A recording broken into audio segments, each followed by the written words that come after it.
Why should you join the Livingston County Republican Party? Why, you ask? Yeah, why? Why join? The Republican Party is the party of common sense. Common sense. Republicans support the Constitution. Republicans protect your rights. We fight to keep your children safe. We fight to keep boys and men out of girls' and women's sports. We fight to keep boys out of girls' restrooms. We fight for you. What does the Republican Party do? We help Republican candidates get elected. Why is it important to elect Republicans? Why is that important? Why? Tell me, why is that important? Livingston County is one of the safest counties in Michigan. Livingston County has one of the lowest crime rates in the state of Michigan. Livingston County has the lowest tax millage rate of all 83 counties. Republicans work to balance the budget. Republican legislators vote against raising your taxes. Republican elected officials believe in transparency. Republican clerks run elections with integrity. Republican trustees protect your rights. Republicans support our veterans. Who can join? If you are conservative, we want you in our party. All conservatives are welcome at our table. Join our activities. Join the fun. Become a member. Join us now. Hi, I'm Deb Drick, Chair of the Livingston County Republican Party. Our conservative message has been very well received in Livingston County, and I'm so happy to share with you that people are stepping up right and left to help. The only thing's missing is you. Come join our mission. Come join our fun. Go to livingstonrepublicans.com and click join. You'll be glad you did.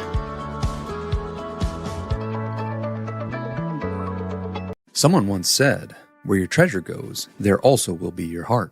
What kind of world do you want to invest in? Do your investments fund industries that tempt people to harm relationships? What if you could be more intentional with your money? What if your investments built content that enriched others' minds? Jason Huntley, CFP, has been guiding families for 30 plus years to plan, invest, and build for the next generation. Scan the QR code now to make that first step to investing intentionally.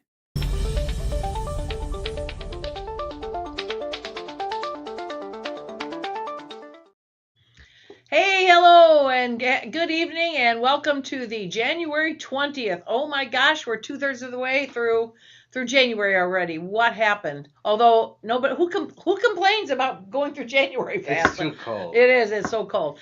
Welcome. I'm Deb Drick. I'm the chair of the Livingston County Republican Party, and I'm very happy to introduce our two guests tonight. We have welcome back Chris Long, Michigan Republican Party Vice Chair Grassroots.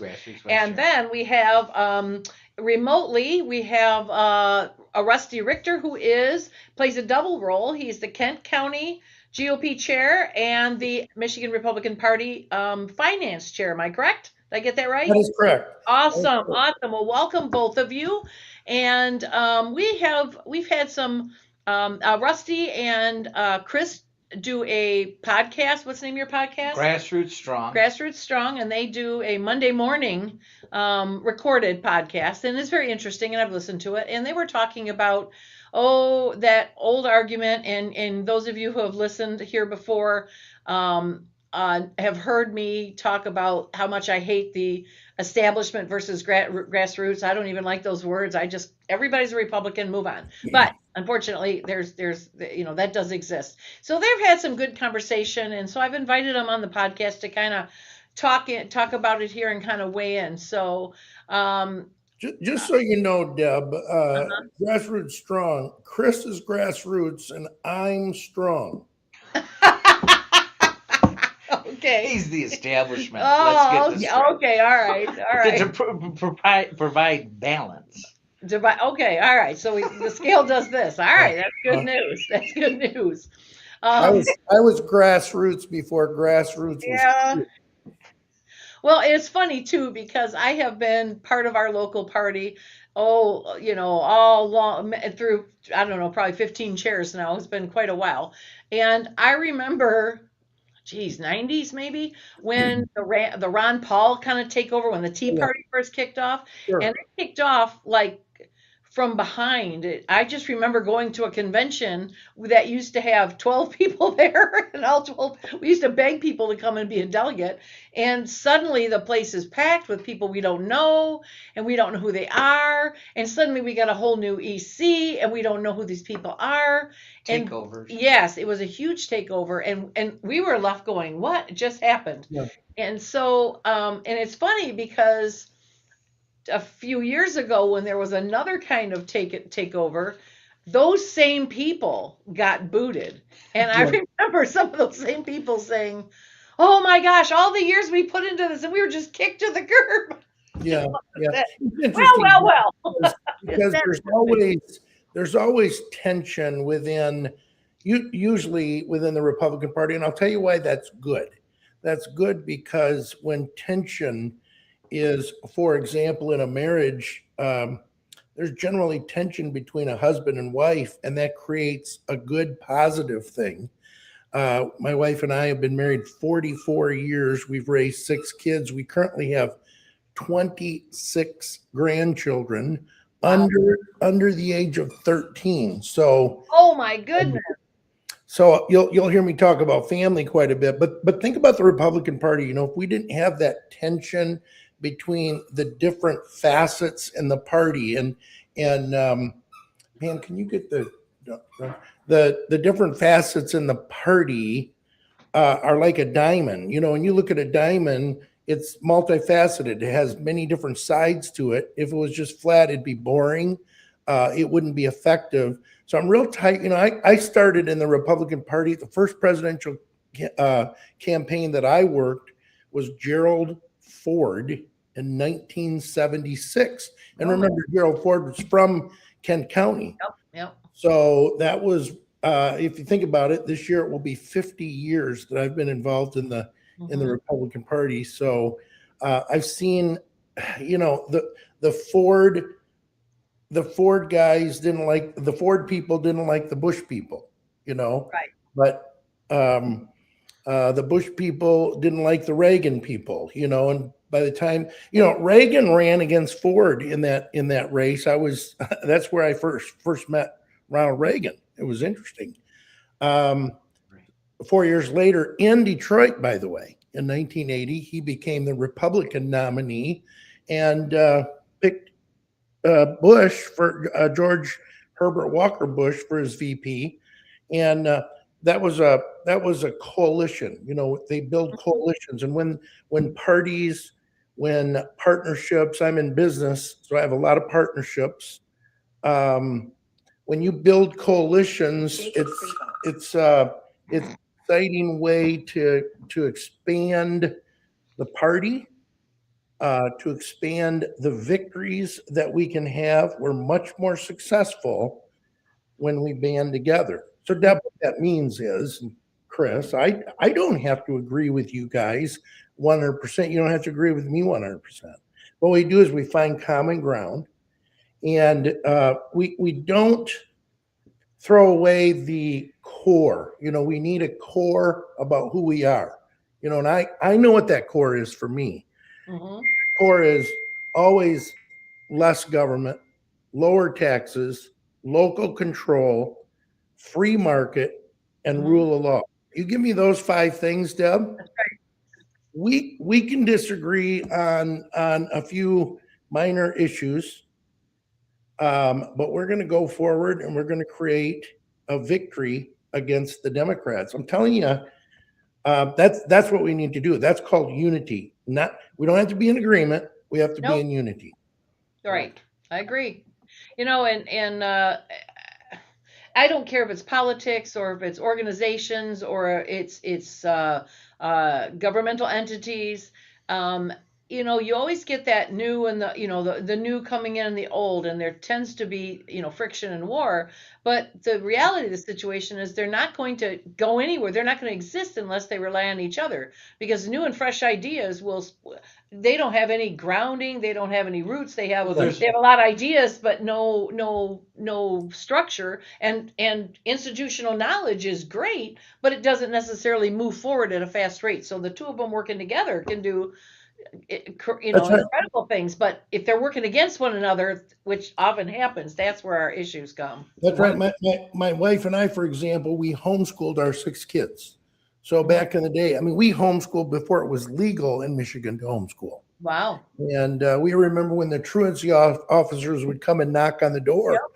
And if your kids were home, you would get arrested. There were friends of mine, the DeYoungs in Allendale, Michigan, were arrested. David Coleman, many of you know that name, was one of the attorneys that defended the DeYoungs. That was back in the early 80s. We watched that. It wasn't until 1994 with a governor named John Engler who legalized homeschooling. And yet, as the new people come now, what are they called? The grassroots now come in, and they want to accuse me of not being conservative.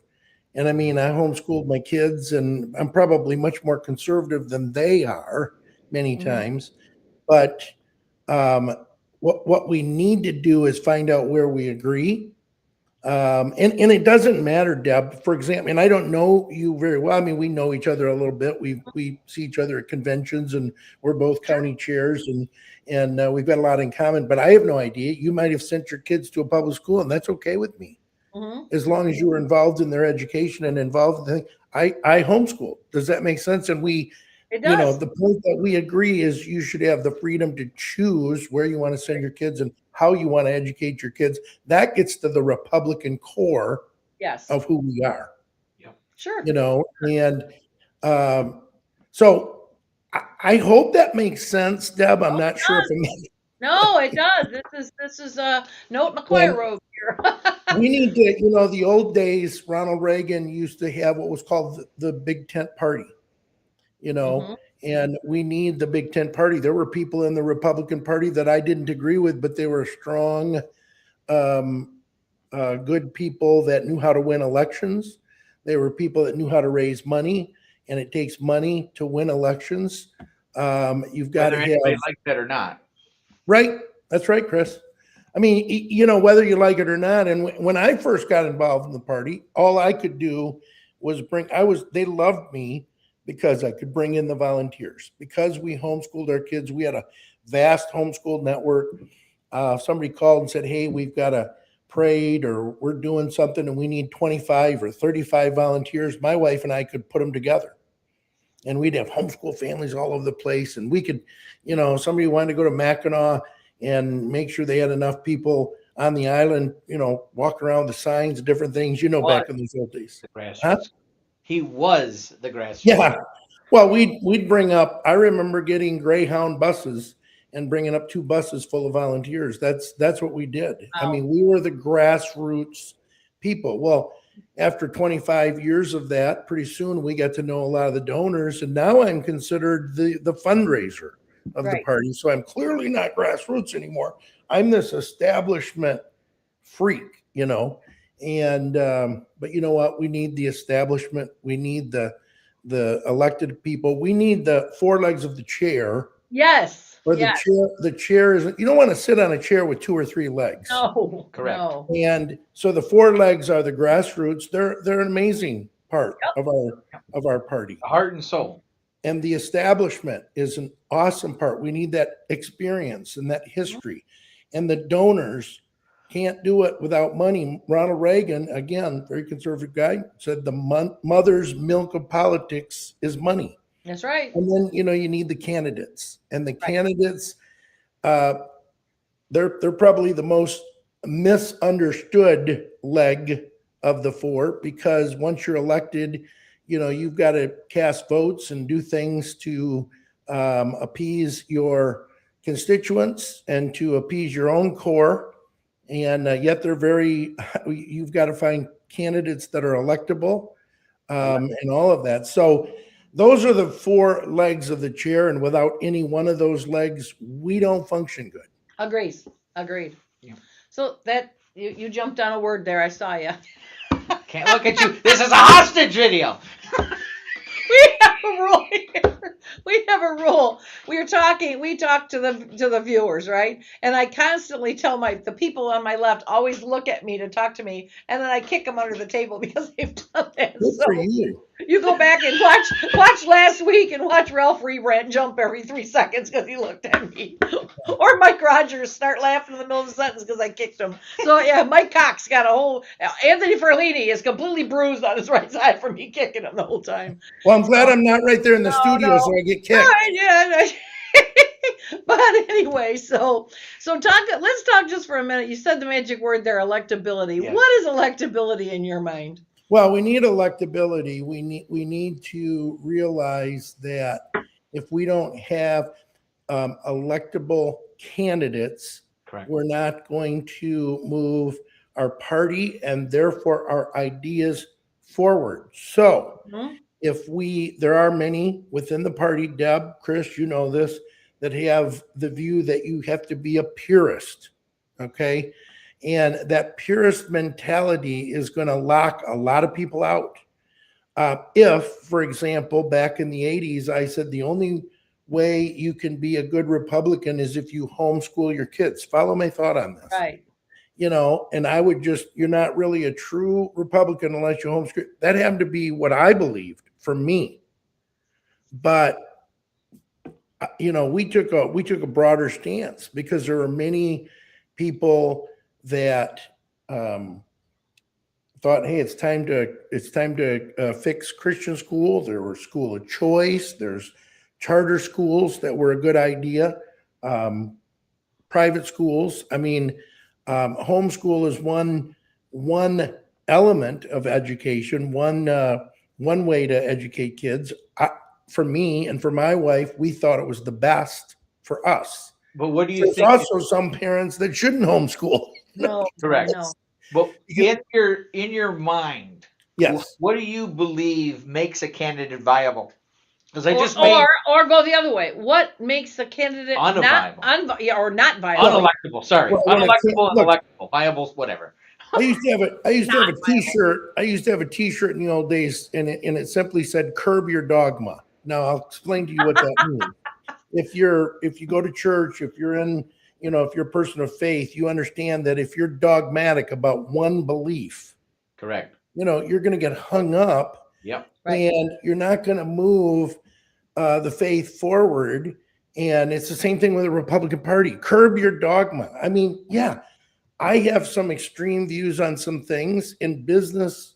I have some views on things that are different than most people. I've been quite successful, but I can't demand everyone has to be exactly like me because I probably represent, I'm just having fun. Let's say I represent 12% of the people.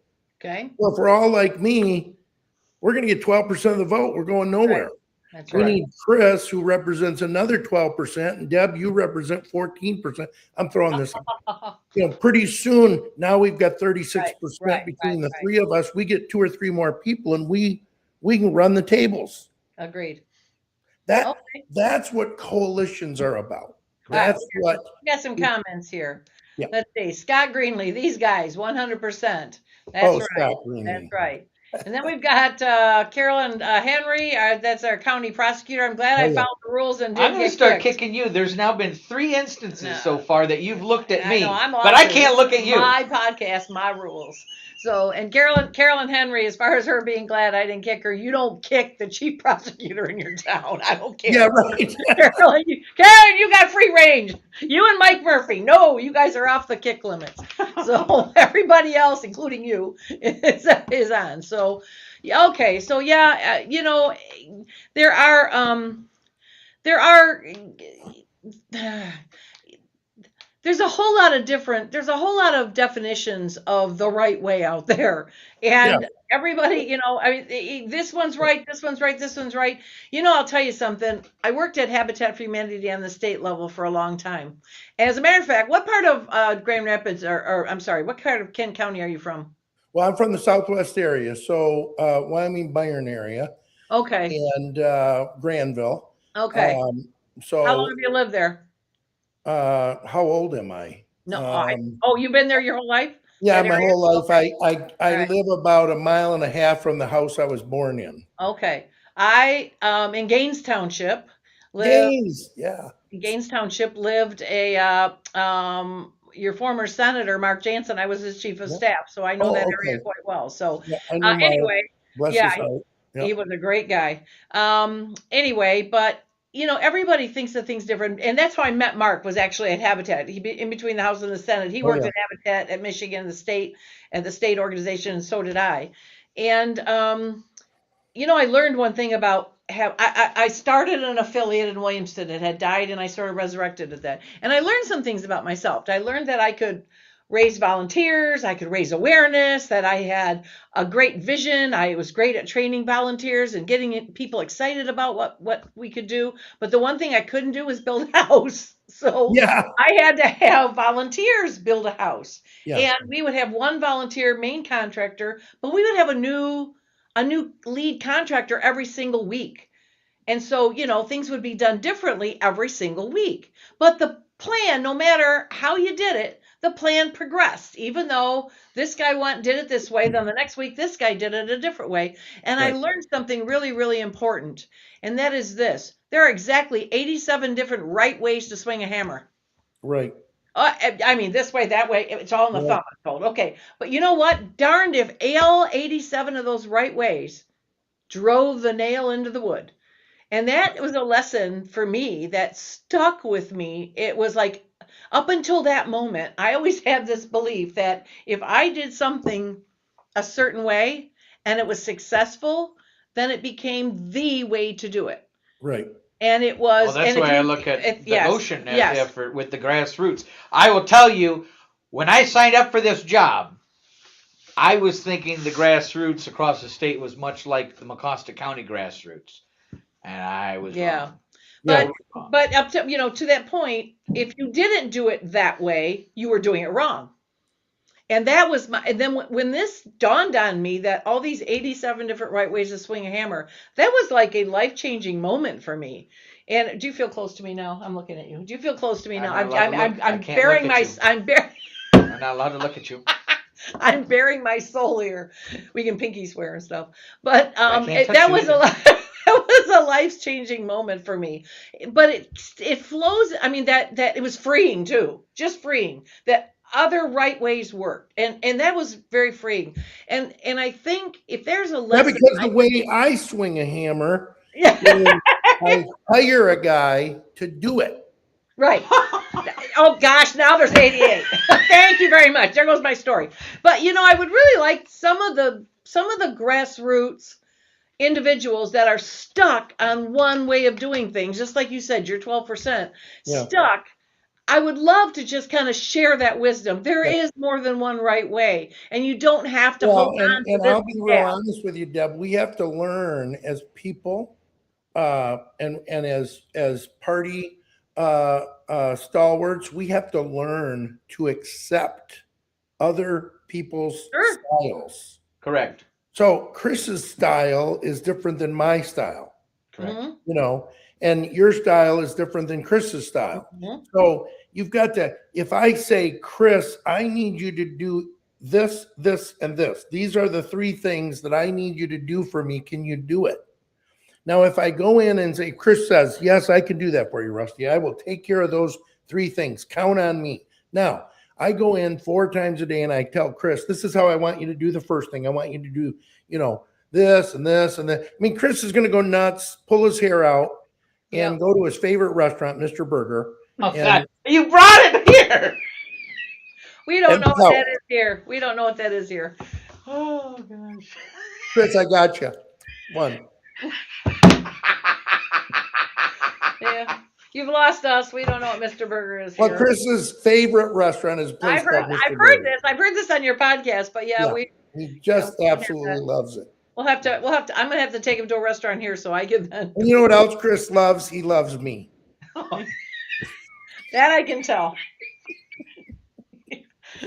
No, I'm teasing. Listen, but isn't it true, Chris? If I was on your butt about those 3 things and telling you exactly how to do it, you throw your hands up in the air and walk away. I'd say nobody likes that. If you know how to do it. Yeah, I got a business that's successful. We have dozens and dozens of employees. So 73. We have a lot of employees. Mhm. And when you hire somebody to do a job, they do it a little differently than I did. And I founded the company and I did it my way. But once I had, if I would just have said no employees and just did my business myself, and I could have, it would have been a very it would just been a very small little deal. But I decided to expand that thing out. And we created, and I'm thankful. We created 73 jobs. That's a huge thing to say. It is. That's But wonderful. I'm a job creator. That's way more important than the money in the bank or whatever else. You understand what I'm saying? And I do. we've got to do that in the Republican Party. We are not successful because we have better bylaws than the 9th district does or the 4th district. I could care less about the bylaws and all that. I care about winning elections. Yeah. Because if we don't watch out, Ronald Reagan used to warn us that we're just a generation away from what's happening in New York City. Agreed. Correct. Agreed. Correct. And I hate to tell you this, but it's happening in Michigan. Yes. I know. There's far And- too many people that are focused on internal party elections or internal party roles instead of electoral victories. Like, why are you involved if you're not worried about the electoral victories? Right. So we had to revamp things in Kent County. I took over as chair in October. We had no staff, virtually no money. So we raised some money. We hired a really great staff. We've got a lot of people involved. We're bringing in volunteers. We've got a youth vice chair. We've got volunteer coordinators. We're bringing in, we just doubled the space, our office space over there. And I'm told by our executive director this week that I might have to add even more because we filled that up.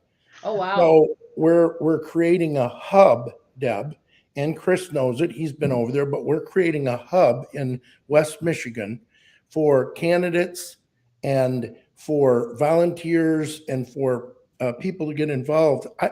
I'm getting calls. I got a call today from a prominent person who said, Rusty, you're doing an outstanding job. And I'm wondering, I want to get behind raising money so we can go after Congressman Hillary Scholten. And you know what? That's what we need to do. Yeah, sure. We need to start attacking the Democrats. I stood up. Chris was there at the last meeting, and we put in some changes. It was an outstanding vote. I got one vote against me, but I declared that the infighting is over. Was it Chris?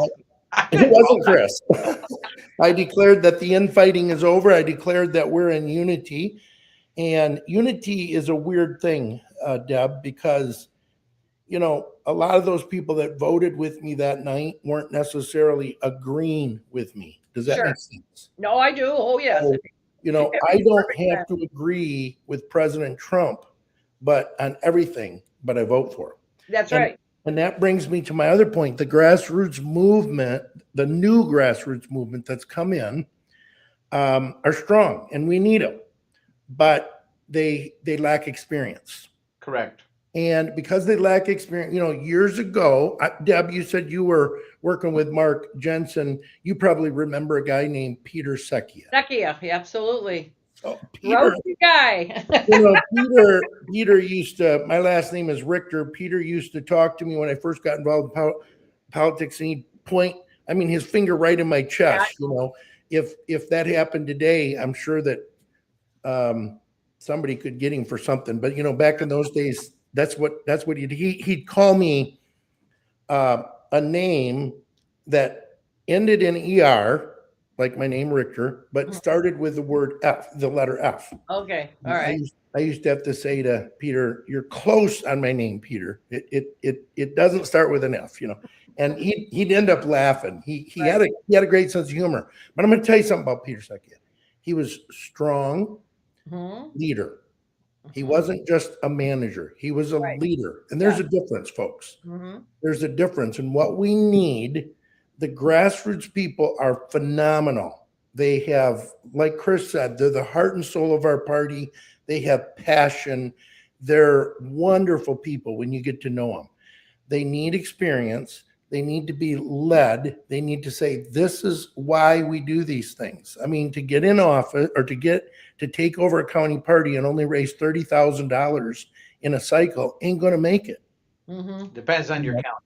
Yeah. Your county is a little different. Yeah. We work on like 5,000 a year. Well, that's true, but you got to look at what Ken County did as a history, and all of a sudden that went away, and we're kind of coming back. And I'm not DeVos and Van Andel land where you are. right. Please don't misunderstand. I'm not trying to pat myself on the back. I'm trying to say we need to get back to the days where we need to have the trifecta. We need to have the governor and the attorney general and the secretary of state, and we need to have the Senate and the House. Right now, all we have is the House, and that took a lot of work by a lot of people. And we finally flipped that thing. And we're doing pretty good with just that. Pardon me? We're doing pretty good with just we've that. Stopped We're playing the defense. We've stopped the madness is what we have. Well, that's right. That's right. At least we got that. But can you imagine if we added a few more spokes to that? Oh, Yeah. yes. Yep. I was in the Senate when we had everything. Yeah. And we had a super majority in the Senate, and we had that, everything. Yeah. So those were some very good days. But, and as far as the grassroots go, yeah, they need experience, but as far as I'm concerned, they'll get the experience by trying and succeeding and trying and failing. That's how And we all get learning. They experience. don't want to learn. Well, even if they do, I don't even have an objection to them wanting a different candidate or wanting something different. Of course. Where my frustration comes is either way, if their candidate wins, we have to get on board. And Correct. if our candidate wins, or another candidate, I shouldn't say our, because there I am talking divisive again. But if one candidate wins, whichever candidate wins, whatever. All right, guys, you got 2 days for a pity party. Then get back up and get on the board with the new Correct. candidate. Unite Period. in the Unite. general. And that's where I get frustrated. And I'm not saying this is grassroots, because there's a step. Okay, some Republicans and some Republicans. I don't like those words, but Faction A, faction B. not even faction. I don't even like saying that. Republicans here and Republicans there. They just want, the primary is where we get to focus on different Republicans, but the general, we're supposed to fight the Democrats, Correct. not the Republicans. So that's where my and I'm not even pointing at one Republicans here or Republicans there. It's just everybody. It's just got to get over themselves and just say, all right, here's my biggest fear. And when things look good, that's when people screw up, because they start taking chances. And right now, we are poised, I think, if we just continue with our nose down, stay united, we are in a spot where we're going to take everything. The only thing that's going to stop that from happening is if we do something so egregious or so stupid that we screw ourselves. Correct. And I'm more worried about us screwing ourselves than I am about the Democrats doing something to beat us, because I don't think right now they've got the same crazy rhetoric and the extreme views and everything else that lost them last year, or 24. I'm okay. I'm totally okay. And they're doubling down. And they're doubling down instead of saying, you know what, maybe we shouldn't have pushed so hard on those little boys and little girls' bathrooms. Maybe that really cost us. Nope. And that's okay. That's giving us an advantage. And then here we come with our own stupidity. And this is what scares me, because I know you do. I don't know you, but I know this about you. You work your tail off to get Republicans in the office. You don't know me, but you can count on the fact that I work my tail off to get Republicans in office. Chris works his tail off to get that I'm not looking at. Chris works his tail off to get Republicans in office.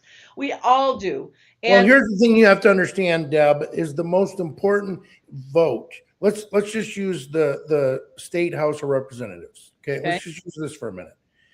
The most important vote that I know where you're going. The House casts. It's for the speaker. The very first vote. The and speaker. it's usually before they're even sworn in sometimes, because it's in caucus. And you know what that vote is? It's that speaker. It's the vote for speaker. Absolutely. And so, let's use this example. You've got a grassroots candidate running, and then maybe a moderate candidate running in the primary. They're both Republicans, but for some reason, the more moderate person wins because that's the makeup of that district, for example. Yep, That's right. The We've got to teach the grassroots, because I just went to a Christmas party and some of the grassroots people stood up and said, listen, we aren't going to support everybody that wins in the primary. We'll do what do they call it? We'll do a handout for a voter's guide, but we won't hand out certain people's Right. because we don't like them. Well, okay, that's they're halfway there. They need to get all the way there. Yeah. Here's what I tell people when candidates come to me, and Deb, you have this because you're a county chair. So when candidates come and say, Deb, I want to run for this particular seat, and there might be 3 or 4 people, all Republicans, want to run. Here's my philosophy: run. Yep. I never stop anybody from running. Yep. Me too. But I ask them one question: can you support the ultimate winner? Can you support the ultimate winner of the primary? Yes. If they tell me no, I'm concerned about that. That's And right. there are people who say no, I can't. Listen, whoever wins, we get behind. Yep. Ronald Reagan had the 11th commandment: speak ill of no Republican. Republican. Yes. Because we can't just tear this party down. No. We can talk. Deb, if you and I disagree on an issue, let's disagree. Let's have a good dialogue about that. Sure. But in the end, after the primary, we all get together and support every candidate that has an R. Yes. Everyone. Every And, one of you them. know, man, I remember when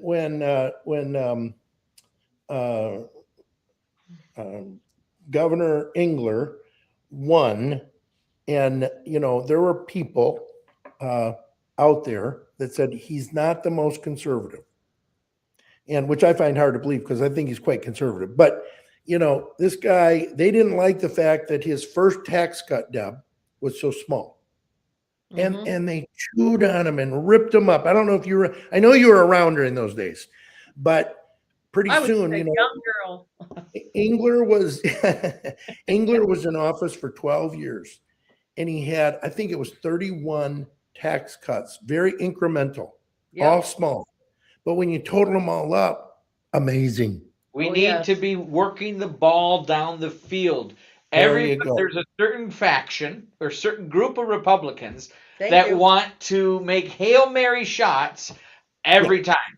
They pray and hope, and they have a lot of hopium that the Hail Mary shot's going to make it. Opium? Hopium. Yeah, they run campaigns on hopium. But we have to make the incremental changes. That's how you win the football game. That's how we have to do this. It's the yards down the field, not the banking it on that one. Right. Imperfect. Oh, I agree.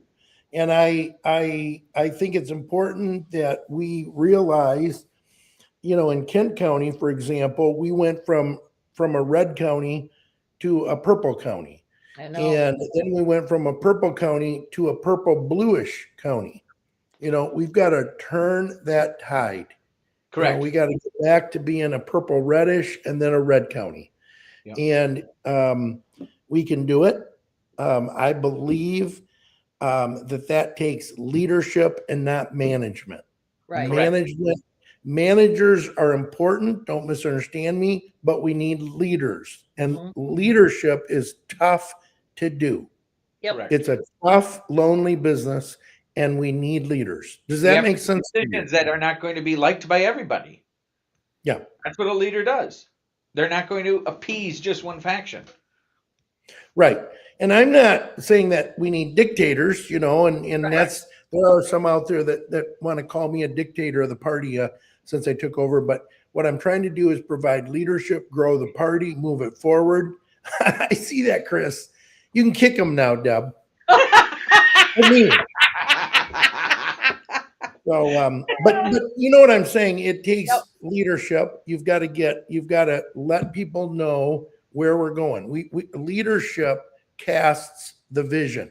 They're visionary, and then we have a staff, we have a group of volunteers, we have a lot of good people in Kent County that need to come around and make the vision that I'm casting happen.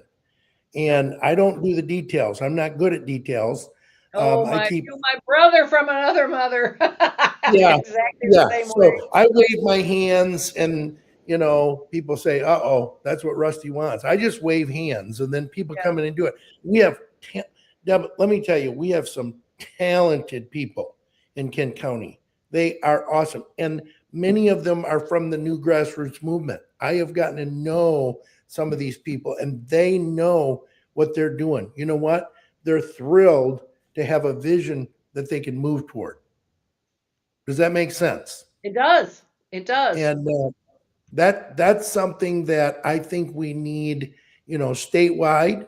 We need leaders statewide. We're getting them. Look at the way Matt Hall is leading the charge in the state house. I mean, I'll be real honest with you. It's simply amazing to watch. He's painting the big picture and he's going for it. And that's what we need.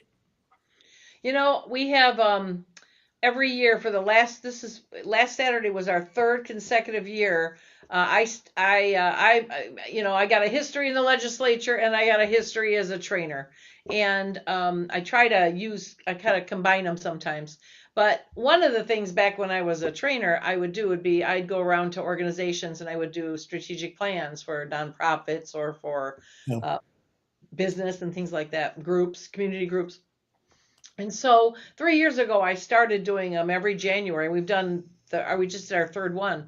And I'll tell you something, as you're talking about vision, having a strategic plan where you get everybody on your EC plus other, your other party faithful, show up all day on a Saturday and, do that SWOT analysis and do the evaluation. I sat there and on the hot seat and said, all right, I want everybody to tell me one thing I do well as a chair and one thing I need to do better as a chair. Plus, and you sit on the hot seat, and the last one was my husband.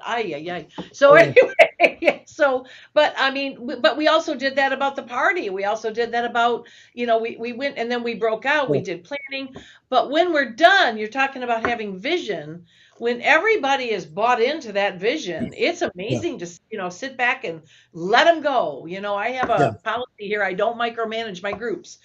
This is we all agree. No, we all agree on the boundaries, the outcomes, and we have an idea on what not to do. We sort of set up bumper guards and then go. Yes, we're very clear on expectations. That's the whole idea about accepting other people's styles, and when I throw out the idea that's what we need, we've got to be able to bring people in. They might do it a little different way than I would do it, but they're getting it done. 25 years ago, it would have had to been done my way, but that's like a big. They have a different way to swing a hammer. That's fine. Let them go swing their hammer their own way. So I enjoy that. We have a great group here. So I understand what you're saying, and you're right. That leadership or having that vision where everybody buys in, and I feel like that's the best thing. Correct. Is and Chris, I know you have your hands full being the grassroots vice chair, because there's a lot of people out there that if you step out of a line, out of a line that they've drawn, they want you to resign. We got to stop. Well, just so you know, Jason Mickelbert isn't one of them. Jason. All right, there you go. He says you are a rock star. Come on, Jason. Right. Don't you know me? He's not one of them. But I'm tired of the resignation mentality that there is times when we have to remove somebody, unfortunately. That should be such an abnormality. That should be for egregious reasons. Correct. The extreme exception and not the rule. Right. And listen, there are people that are frustrated with maybe our MRP leadership, Michigan Republican Party leadership, but now is not the time for this kind of infighting. We have to think of everything in terms of a 2-year cycle. And, you want to fight, you want to have the infighting, you want to talk about all these little rules battles, do them for the first 6 months of the 2-year period. Right. Once we go to Mackinac or whatever, once we have, get through the first 6 months of the first year of the 2-year cycle, we should all come together now. And now is in this where we're at now, we're in the last half of the cycle. Yeah. 10 months from now, we're going to have an election. We have to be hyper focused on the Dems and beating them and stop with the infighting. You got something you got to change or you want to change, do it after the election. Would you agree with me on that? At least do. There's a time and a place for things. And I mean, like I said, if our leader was, and this is, in no way am I saying this, but I'm just to give you an extreme example. If Chairman Runstead were caught siphoning money or, something like that. Now that's an extreme situation. That's but just because you disagree with his choice here or his plan here or whatever, shut up, move on. That part, everybody voted. There was a vote, move forward. That's it. Disagreeing over and over and over and over is just, that's foolish. That's a waste of time. Yeah, what we need to do is at this point, we need to get behind our leaders, whether we like them or not. Yeah. We get behind them. I was telling you about Peter Secchia. I didn't like a lot of stuff that Peter Secchia did, but I soon learned that he had a lot of institutional knowledge, a lot of experience that he put into me and others too. I have people like, Betsy DeVos and Terry Land and Chuck. Yeah, I could go on and on and on, just name you oodles of people. And that's why I hate making a list, because I'm going to forget people. But you learn from all these people, and then you think after they've passed away, like Peter Secchia, I wish I could bring him back and have a discussion with him, because he had a lot of wisdom, whether you agreed with him or not. Oh, I know. And we need to get behind our leaders. Trump is not perfect. Nope. Many of the people running for office, we've got a lot of people running for government. Whoever wins that primary, we need to get behind them. Yep, agreed. And support them and show that we can put this house in order. And we have to get behind our district chairs and our county chairs and our state chair. We need to show true humility, and because that's what's going to make us powerful. If your phone rings one more time, I'm getting on an airplane and I'm coming down there to take that phone away from you. I know, doggone it. They just sent you can cut that off for a minute. What they did is they just sent the email out for our convention, our county convention. And so if you accept the email, we don't have to mail you. So all these Dutch people in Kent County, and I'm Dutch, so I can. Oh tease yeah, them. are you guys part of that Dutch mafia? Everything is saving us a bunch of mailing money. So we're making money for the Republican Party. Mark used to say that all the time. I'd say, why don't you want to do this? Because I'm Dutch. That's right. That's right. Yeah. So yes, I remember Mr. Secchia. He was definitely part of that West Michigan Dutch mafia. Yeah. When I first talked to him, the first time I met him on the phone before I ever met him in person. He called because he wanted the senator to do something, some kind of PAC or something on the side, work with that. And he's talking to me and he's like, you don't know me. And he's talking to me and he spent 10 minutes telling me all about himself and how, I might just yell or I might bark. And I finally said, Mr. Secchia, I am not a lily. You are not going to scare me. Yeah. You're not going to scare me off. Go ahead and say what you got to say. And he just started laughing, and we got along after that. But he spent 10 minutes warning me about himself and how he was. Yeah. Dude, you're not going to knock me over. Go ahead. Did you receive any faxes from him? No, he wouldn't have sent them to the Senate. Back in the days, we had fax machines. So this was before emails, and you would get a fax that would come over, and it'd be a upside down smiley face. So it'd be a frown face. Right. And that's all you got on the fax. And you knew you were in trouble with Peter. And as much as you wanted to call to find out what you did, you were smart if you didn't call. That's right. All right. No, I didn't meet him until after the email days, so that was okay. Yeah. I don't think I ever got anything from him. But he wouldn't have sent that to the Senate anyway. I don't think. But it was a powerful county back then. It's a powerful county now. Now listen, we need strong party apparatus. It's very important. The party apparatus. I used to tell people that there's two types of politics. There's politics to be a candidate to run for, state senate or state rep or county clerk or whatever, county commissioner, that's politics. I get it. But then you run for an office in the party, that's politics. Yes. It's a different brand of politics. Yeah. But I'll stick with working with the other candidates. I have, I recently talked to Vance Patrick for the very first time, and he said, "Why haven't we ever met?" And I said, "Because I'm a county girl. I keep my nose in the county, and I respect what you guys do on my neighbors on my other borders, but that's, I don't stick my nose in what you're doing. That's why." So anyway, it's I appreciate one thing I've sort of been talking to Kelly Sackett about, and I've talked to Jessica and I've talked to other people. At Habitat, I worked for that state organization, and we sort of oversaw all the 83 affiliates in the state. What we used to do is we used to have best practices meetings and best practices trainings and things, and I kind of ran it by Jessica, I ran it by Kelly.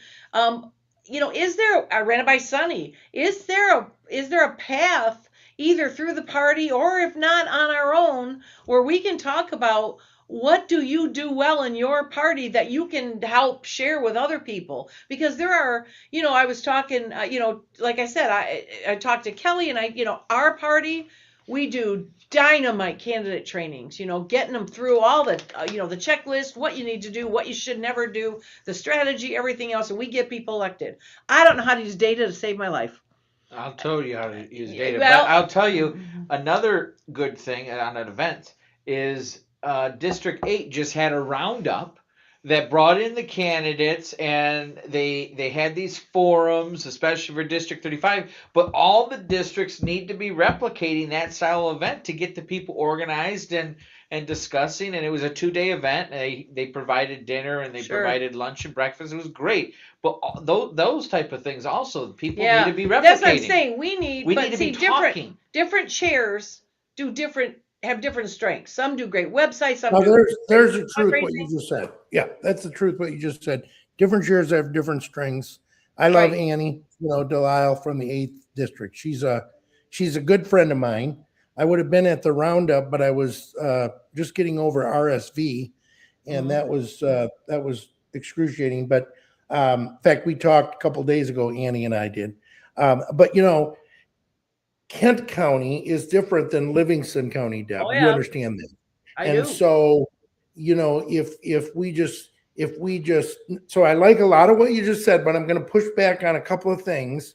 The last thing you said, I really liked when you said each chair has different strengths and different quality. I like that. So there's things that I'm strong in that Kelly Sackett isn't strong in. Let's just say.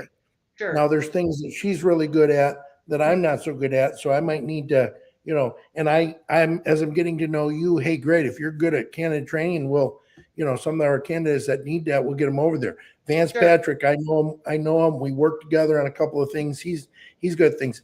And Annie just had the 8th district roundup. We're going to plan an event instead of a 2-day roundup. We're going to have a 2-hour square down. Chris is going to be involved in that. He's going to hold the burger. Help us square down. It's going to be fun. Right, instead of a prime rib dinner, we're going to have beans and franks. You're going to have Mr. Burger? You're going to have spaghettios with chopped up, like Sheldon likes, Come on, you knew I had a setup for a story, Chris. Yeah. No, but it is exciting. I mean, we all do things a little differently. Well, we all have strengths that we can share, and even if working together. I mean, there's certain things that are there's certain things that you do that are only going to be effective in Kent County. They wouldn't be effective here. But you know what? Using data is something that can be effective anywhere. Yeah. Creating a good website is something that could be effective anywhere. Training a candidate works anywhere. That's right. And that's what I'm looking for. I'm looking for that. Let's work together across the state and help each other, because when I help somebody in Mecosta County, I'm also helping the state. Correct. I think we're starting to do that. We need to start realizing that state conventions are really a place where we all come together to intersect together. Does that make sense? We need to intersect together. I like that Kelly just became the chair of chairs, which is a committee of all the county chairs. She's very well she's got some exciting things there. When we have state committee meetings, I'm on the state committee, I'm on the district committee, I'm on the county committee. We need to be using state committee meetings as a source of intersecting, Chris, instead of always battling. Oh yeah. Does that make sense? That's what's going on, and it's going to happen February 14th. I guarantee it. The Delegate Bill of Rights is being brought up again. Wait. Oh, sorry. I just kicked him. I didn't really look at you. I did, looked at this microphone. I'm watching you right there. So anyway, Well, so the Delegate Bill of Rights. Good God, why? Why are we doing this? We're getting way off the path of what we need to be on. I know. And it's showing a lack of leadership. We need our leaders, our statewide party leaders, need to say, let's stay focused on beating the Republicans and beating the Democrats. Beating who? Oh, you're right. Thank you. I'm sorry. My brain, Focus. Define. Yeah, I got to focus exactly. But we got to beat the Dems. Yeah, we got to beat the Dems. Wait a minute. I gotta go Florida kick you now. Yeah, I know it. But we need to stay focused. We need to stop getting down these little paths. It's what I said earlier about the rules and the bylaws and all this stuff. I mean, I've got people on the state committee and people on district committees and even my own executive committee who are more interested in a fight over a bylaw rule or an agenda amendment, than they are on getting a Republican elected to office. I know. Yeah. And flipping. Listen, we've got 5 House seats in Kent County that are Dem that we should flip. Let's say we set a goal to flip just 2 of those. That is going to help Speaker Hall abundantly. You better believe it. Now, I know that's incremental. We got to make sure we maintain Senator Huizenga, because if we're going to win, if we're going to flip the state Senate, we got to maintain Huizenga's seat. He won it by 407 votes. So, we've got work to do to keep that seat. That's what we need to focus on, not whether we should paint the back wall blue or light blue or baby blue or robin's egg blue. I mean, we get into these kind of fights, Deb. We call that bike shedding. In engineering, we call that bike shedding. When somebody is working on building a large facility and we're gathering everyone around the table and discussing that, but the only thing everyone can discuss is what color should we paint the bike shed that's going to hold everyone's bikes over here in the corner. That's the thing that everyone wants to talk about, rather than the actual thing we're supposed to be doing. Right. I think it's human nature. Part of it is to get into these kind of stupid, silly wars. This Delegate Bill of Rights, we don't need it. It's not needed. Shut it down. Stop it. Boom. We're done. We're just, it's going to keep getting brought up every single time someone denies it. It's going to be brought up the next cycle and the cycle after that, or the next meeting. Until I'll tell you why that is. Satisfied. That's because our leaders aren't being leaders, they're being managers. And a manager tends to be passive. And a passive approach to this kind of stuff doesn't get us anywhere. No. Now, people say, Rusty, we don't want aggressive. We don't want you to be aggressive. Well, I call myself assertive. He's very assertive. Sure, I've been to the meetings to check his performance, and he's very assertive. There's a lot of room between passive and aggressive, and even passive and assertive. There's a lot of gray area in there, and there's a lot of different ways to go things. And just because you're not passive doesn't make you aggressive. Well, there are passive aggressive. Sure. Too. Oh yes. Being aggressive can create a hostile situation, and I don't want that. No. But passive can create the same hostile situation. Absolutely. And I don't want that. What we've got to do is find this medium ground. I call it assertive. You know, Okay. I call it Yep. assertive, where That's you a good word. assert yourself, you put yourself in there, you do a lot of communication. Chris has been to my executive committee meetings. I think I let people know what I want. And one of the members, You've let me know. one of the members on a chat said, listen, it didn't appear that Rusty was too open to listening to a lot of questions at the last meeting. So I appreciate that. But they all voted with you. That's right. But I'm just trying to lead, and we're moving forward. I mean, there was Right. a couple of months ago, I lost a vote. Okay. I lost a vote by 1 vote. And I just simply said, look, we move on. That's right. We He move on. opens up the meeting. This is how he runs the meeting. Whatever items. Okay, is there any discussion? Less than 1 second later. See none. Moving on to the next item. It's like bam, done. Well, Deb, we used to have meetings at Kent County that lasted 3.5 hours long. I mean, you know, I can go to church and my church service lasts 55 minutes, and you know, that's my salvation and my soul. And so we don't need 3.5 hour meetings where 1 hour and 45 minutes of it is to approve I get the it. agenda. Oh, I get it. I get it. You know, and this happens at state committee meetings too. I mean, it's like you just want to say, Yeah. listen, and here's another thing, Deb. I'll be honest with you. A lot of this work, and Chris, I'm talking to both of you, but you know, a lot of this work that we're doing needs to be done at committee levels. Yep. When we go to the main, once the committee has spoken, you know, and taken their vote, we recently had a vote that went through the Elections Integrity Committee, and the vote was, I believe it was 9-4. Okay, might have been 10-4, but I'll say 9-4. It was clearly 2-1 in favor of a proposal, a recommendation to approve a proposal or a resolution.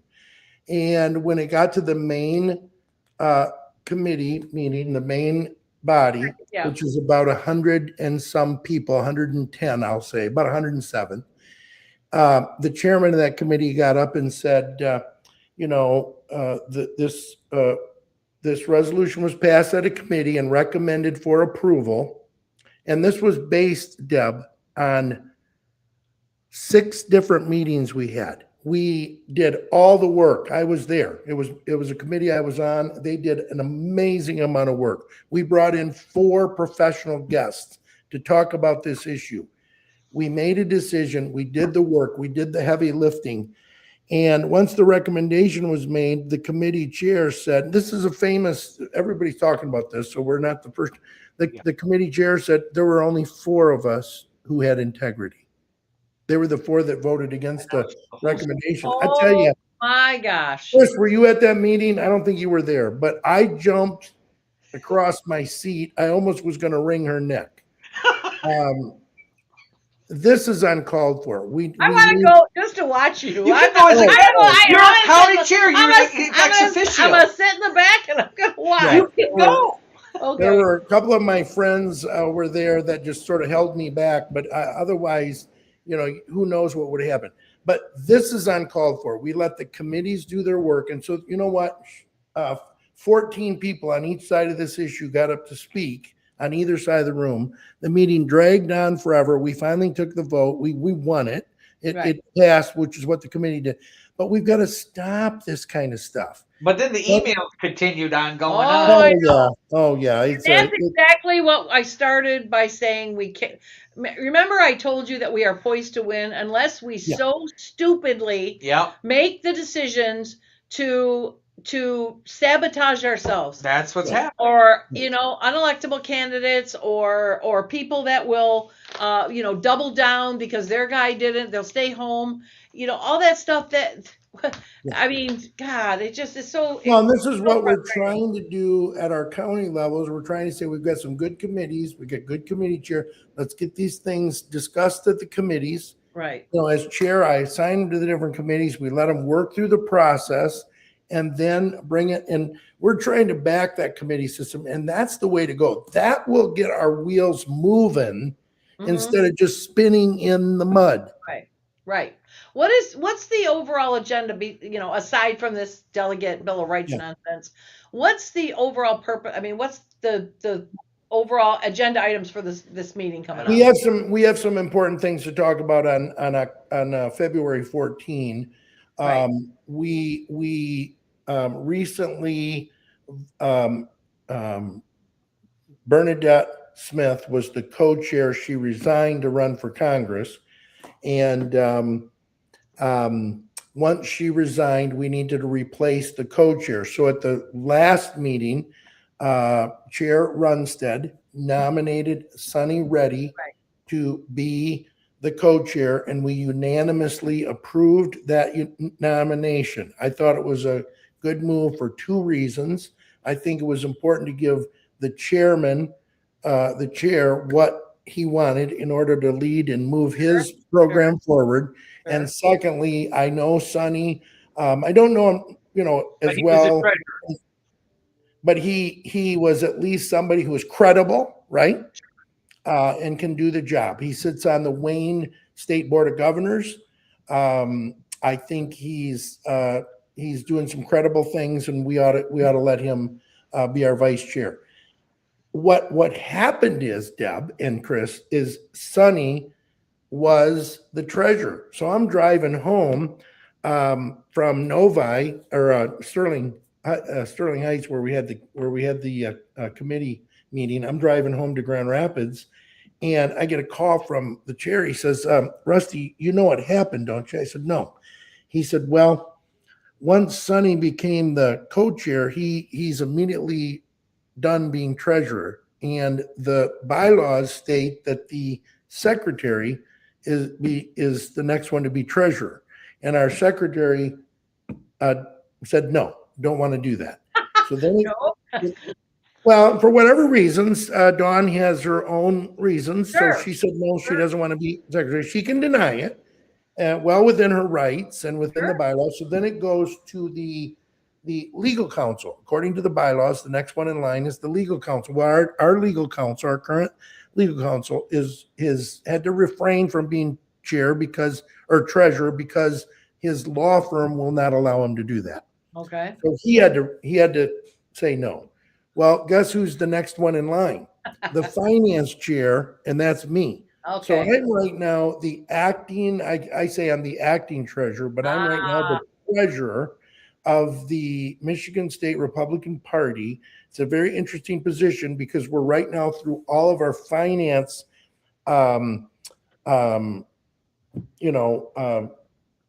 reports that have to be done for the end of the year. So we're doing all those both at the federal level and at the state level. So we're doing a lot of reports.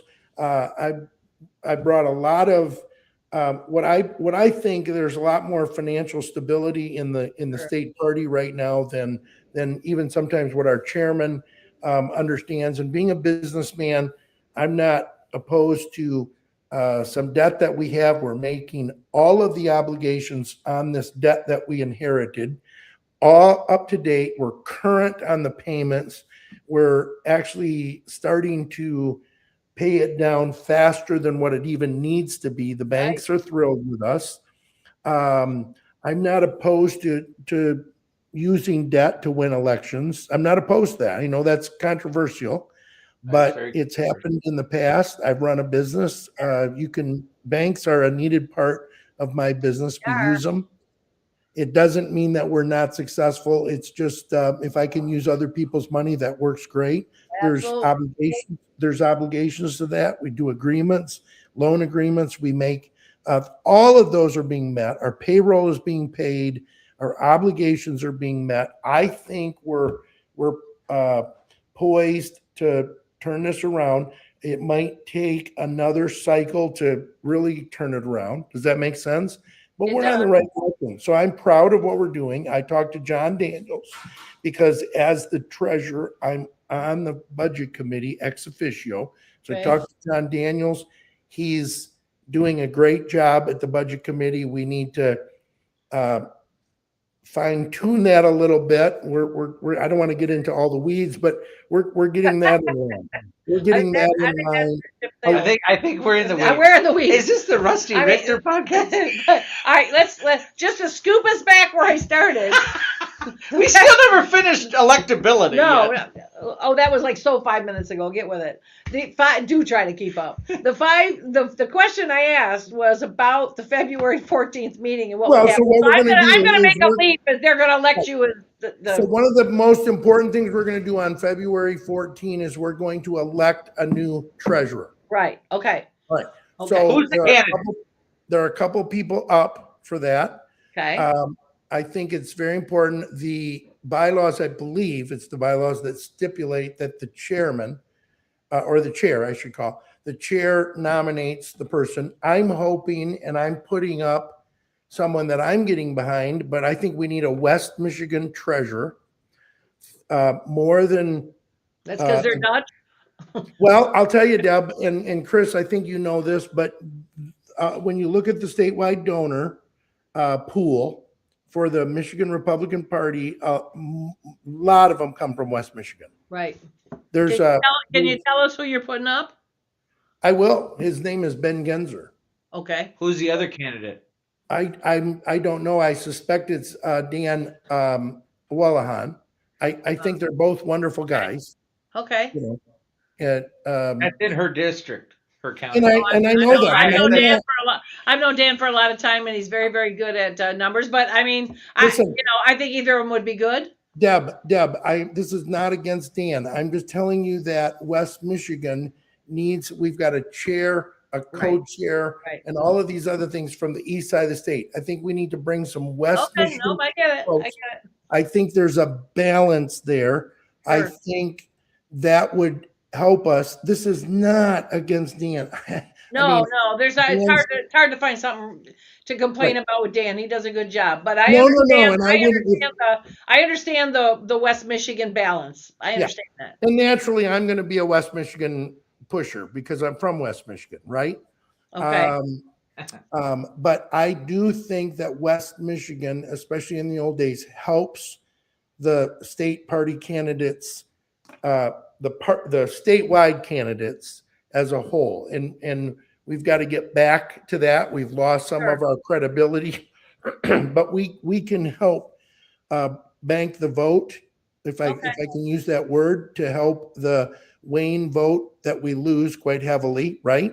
Right. And we need to roll in and make things happen. There were days, John Engler and Terry Land and Mike Cutt, they all won statewide. Sure. We could do this on a regular basis, and Candace Miller won, and Ruth. I mean, there's so many. Shooty won. We had statewide candidates that were winning all the time, and they were winning big numbers in West Michigan to carry over and just flood Wayne County, Right. and it made a big difference. We're not doing that anymore, and we need to get back to that. We can't leave West Michigan out.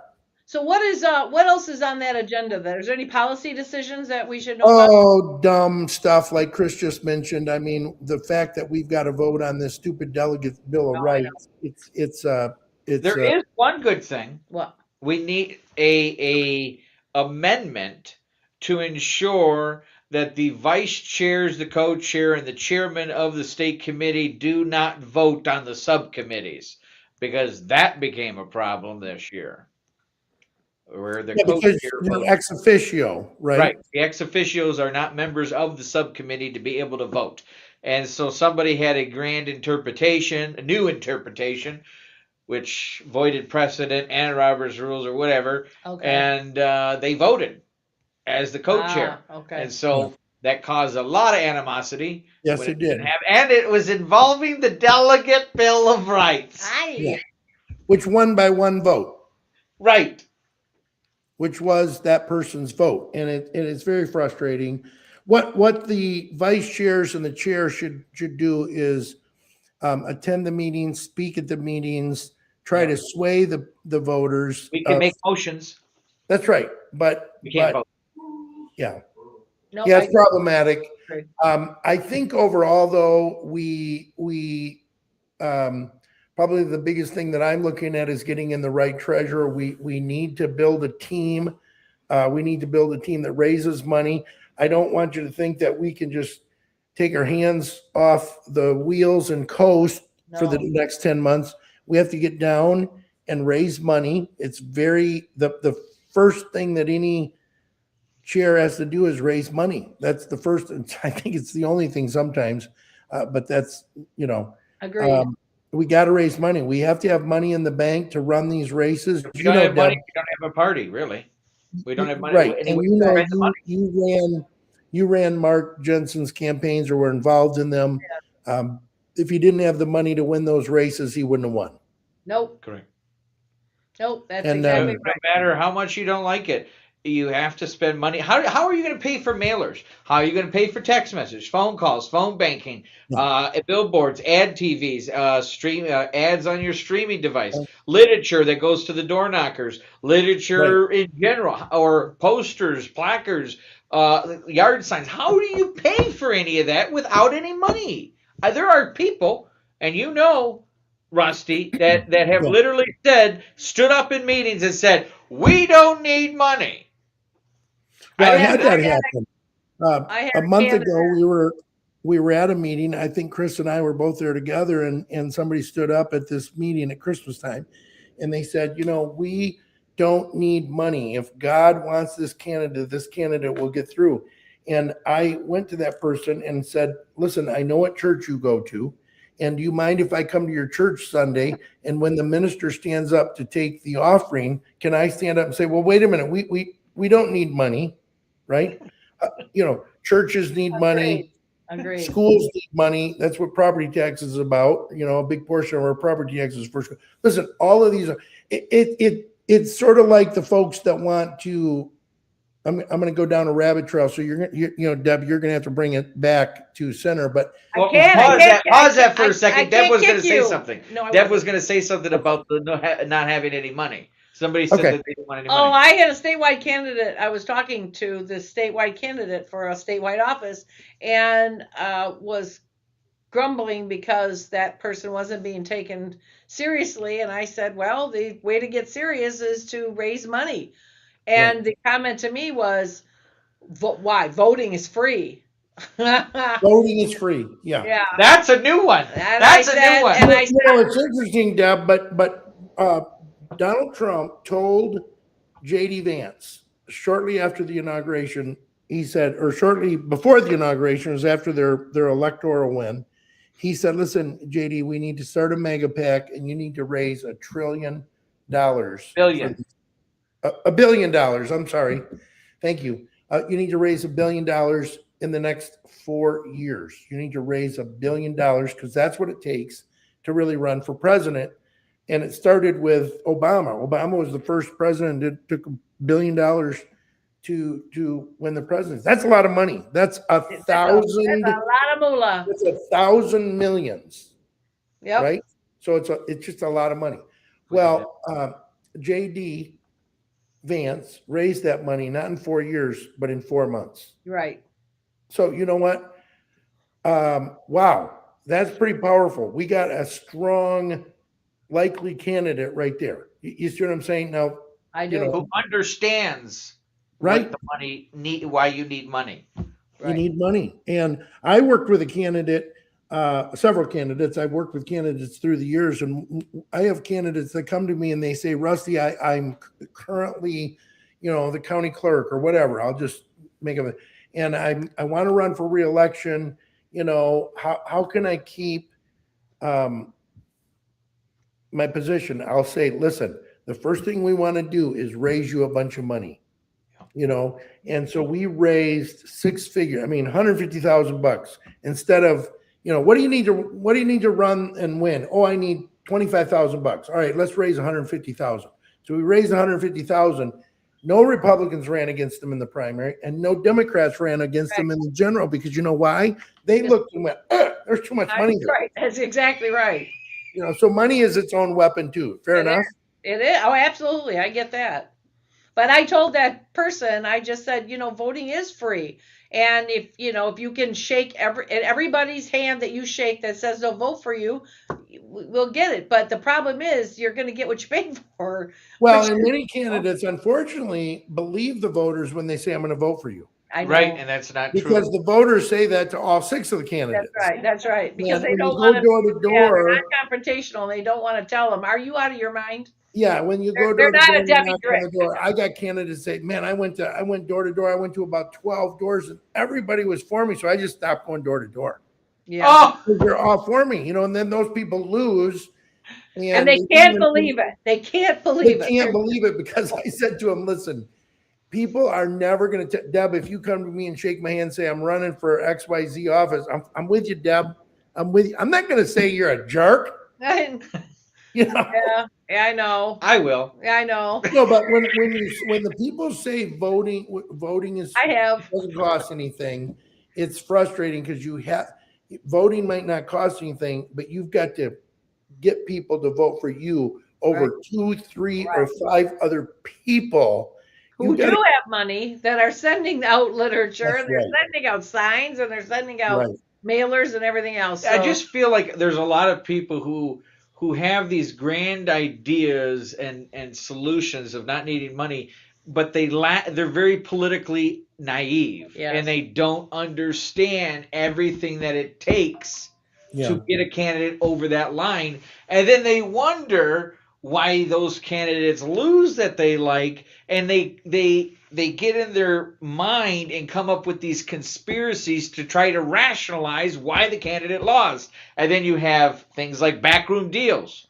Backroom deals has been discussed a lot lately in the last couple of weeks, but I can assure you, Rusty, and in order for a backroom deal to work, you have to have money and leverage. 2 things we don't got. That's right. Yeah. No, I agree. There's no backroom deals. Now, has there people in the past that have tried to attempt to do that in previous times? I don't have any actual evidence of that, and I can't speak on that. But I can tell you right now, there ain't no backroom deals. There's no money, no leverage. No, I'm just, like I said, my big worry is that we're going to sabotage ourselves somehow. And, I want good candidates coming forward, electability. I don't want any infighting. Support the winner. Yeah. Don't be stupid about how you vote. Correct. Don't vote for. electability. I love Chris's statement about being the most righteous one at the loser's table. Yeah. I've used that so many times. You stick, well, this guy believes in this guy believes in that. Well, that guy has got a problem over here, or that guy is not going to get votes because of this. Well, the first thing What are I you doing? ask when the candidates come is I say, can you support whoever wins in the primary? Yep. And, I had to do a tough thing years ago. I'm thinking early 90s, might have been the late 80s now that I think about it. But Deb, you'll understand. I had a really, really good friend of mine. He was, I'll call him a Dutch uncle. Okay. As everybody knows, I'm Dutch.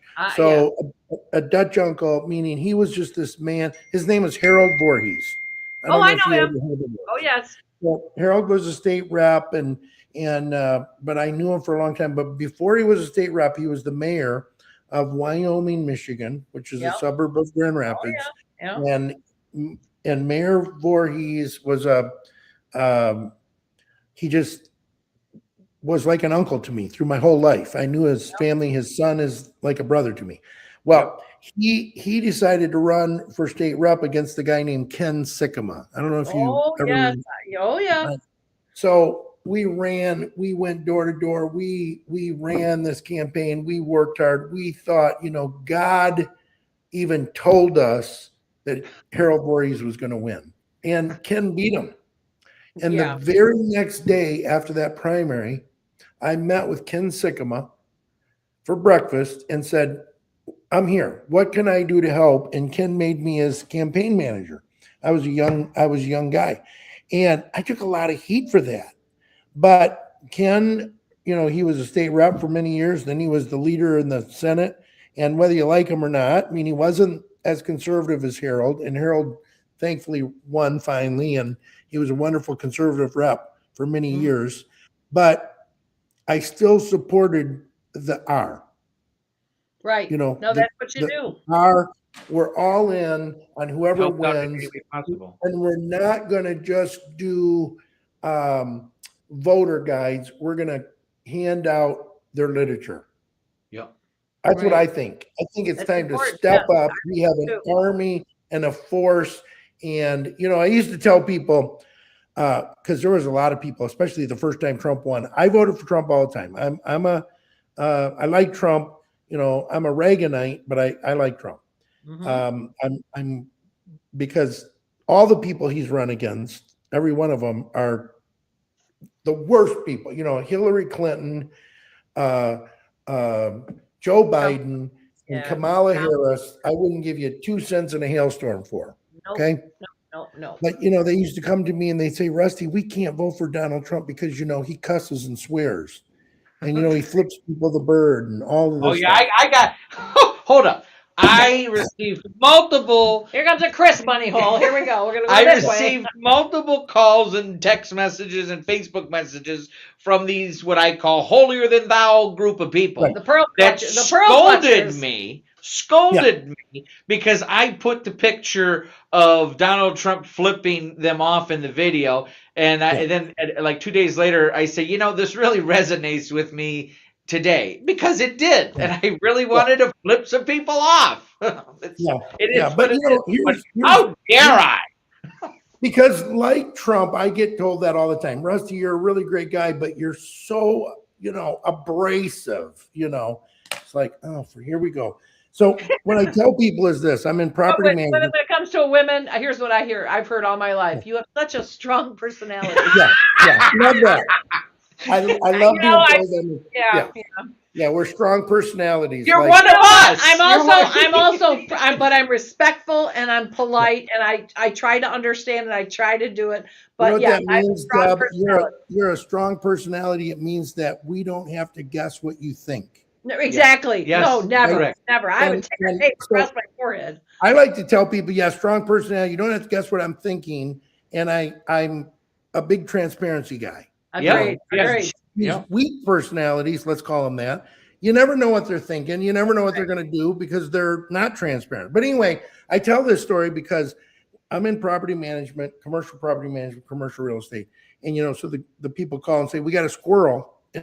We rented to a bank, a well-known bank. If I said the name, you'd know them. And they called one day and said, we got a squirrel in our wall. He somehow got in the wall and he was scratching in the wall and we got to do something about it. Well, I first called all the really nice guys and they drove up in their brand new shiny vans. They got out and they had nice clothes on and you didn't see their butt crack. And they came, they looked it over and, Rusty, it's going to cost, $30,000 to get that squirrel out. And we're going to have to close the bank for 10 days. And we're doing all this. And well, the bank can't close for 10 days. No. So I finally got down to the bottom of the list and I called the guy and seriously, his name wasn't this, but I'm going to make this up because but his name was something very similar to like Bubba. Yeah, but Billy Bob Bolo. And he pulls up and his pickup truck was beat up and there's no wheel covers and I don't even think the tires match. But anyway, he pulls up and he gets out and he looks around. He says, what time is it? I says, well, it's 4:30. He says, when's the bank close? I said, 5:00. He says, let him know that as soon as it closes, I'll have that squirrel out of there and they can open up tomorrow. I says, how are you gonna do it? Well, the bank closed and he took a shotgun, blew a hole in the wall. Oh my God! You cut the drywall out, got the carpet out, patched it all up, and the bank opened in the morning.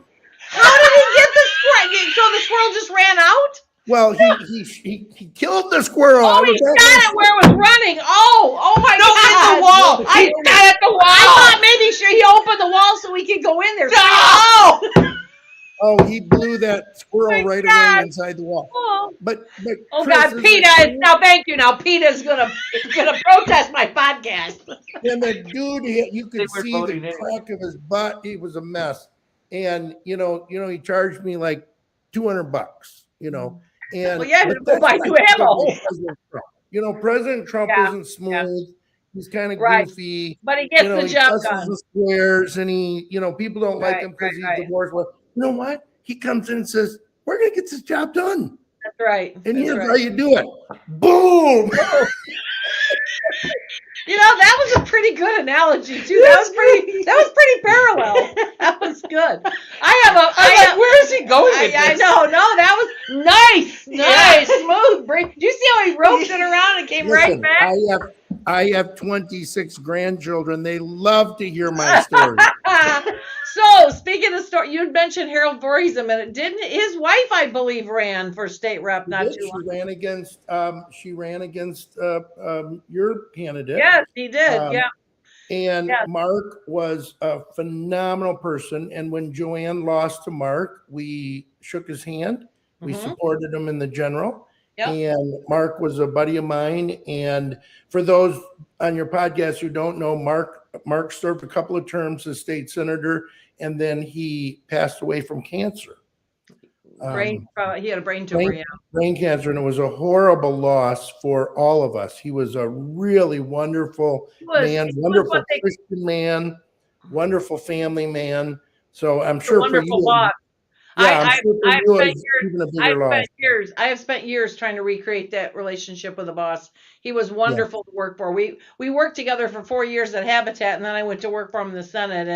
And he was great to work for. But he was the clerk of Gaines Township before he was that, and so we knew him for a long time. But Deb, you would never want to work for me because I'd be your worst boss ever.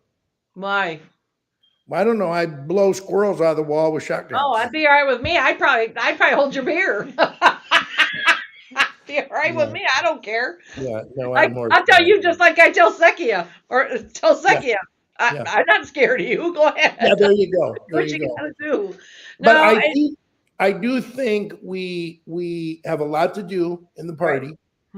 But we need to maybe not focus on all the stuff we disagree on and start focusing on the stuff we agree on. I think Chris and I have not known each other long, right, Chris? I mean, but I appreciate one thing. I can tell you still like him.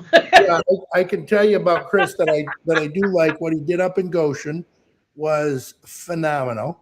Yeah. There's not too many people I know who have that history and that track record, and so that's a phenomenal thing. But we can't all be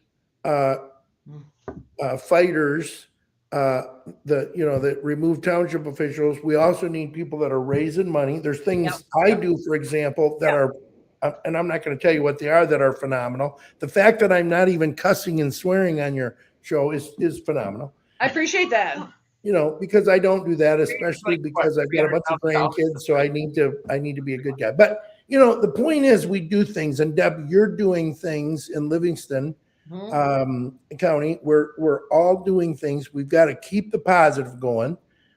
We've got to come up alongside people like Runstead and others. Okay, I could list names of people. We got to come alongside them and say, how can we shoulder to shoulder with you get it done? Yep. Now, it's, I'm not trying to be, listen, I did not vote for Runstead for chair. I did not vote for him. I voted for someone else.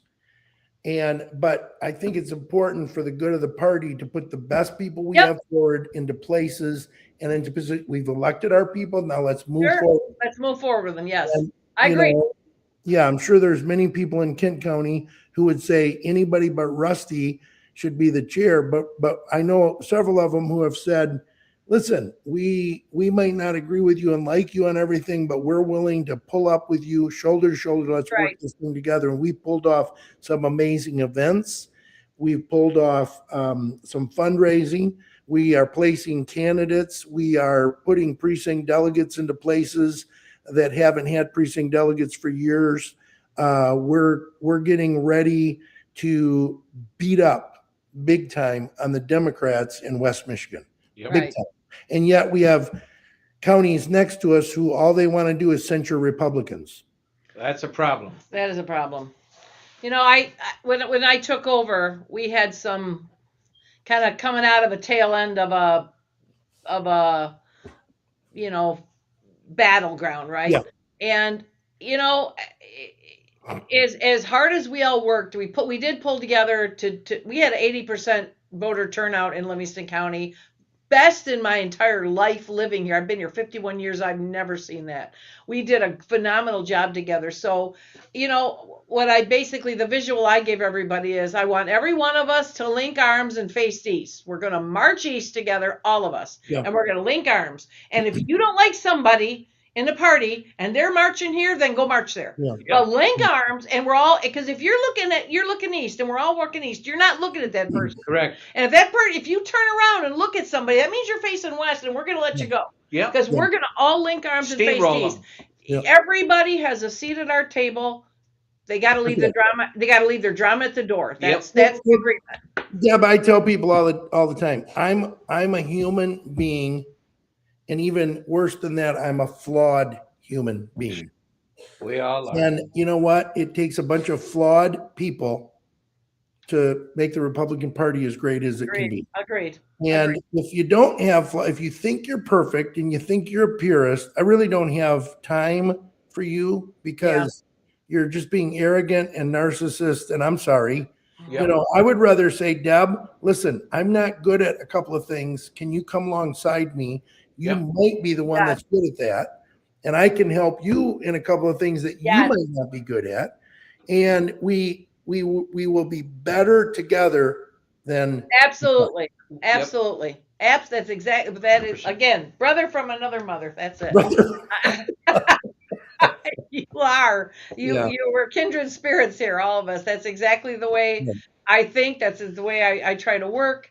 But we go to these meetings sometimes, and after the votes, I mean, there are people who just won't even talk to me, you know, and send nasty. And another thing, as long as I'm on this, I'm going to give you one more pet peeve, and then I'll try these. Then you can turn it over to Telegram channels. Is that what they're called? Yeah. Telegram and Telegram, Discord, Signal, chat, all this stuff. All right. Here's what I call these things. They're sewers. Yep. They're sewers. So now you can go to a meeting. Then after the meeting, you get on these sewer channels and just skewer everybody. Yep. You know, I don't go on them. I'm not a member of any one of them. Me either. I get 21 screenshots after a meeting to just tell me, you know, they screenshot these channels just to tell me what people are saying about me. I mean, it's disgusting. I know. It gets us nowhere. And if you can't come to me and sit down with me or tell me to my face, I'm a big boy, I can take it. Tell me to my face what you think. Yeah. There's you a don't few have to do one of these that are doing some wrong things. We've got them all over the place. I mean, people, they're all over the place. And I think a whole group of us leaders, I think every county chair, I think the district chairs and the state chair need to all band together and say, you're getting on these sewer, we can't control it, but we can use our bully pulpit to say these are sewer channels. Yep. Right. It's got nothing to do with First Amendment rights. It's all to do with this is not productive. It's the reason you're involved is to elect Republicans. How is this helping? It's not even, I can't even say it's not productive. It is destructive. It's poison. Yep. You can appeal my decisions to my face. You can disagree with me to my face. You can come to the meetings and make comments publicly.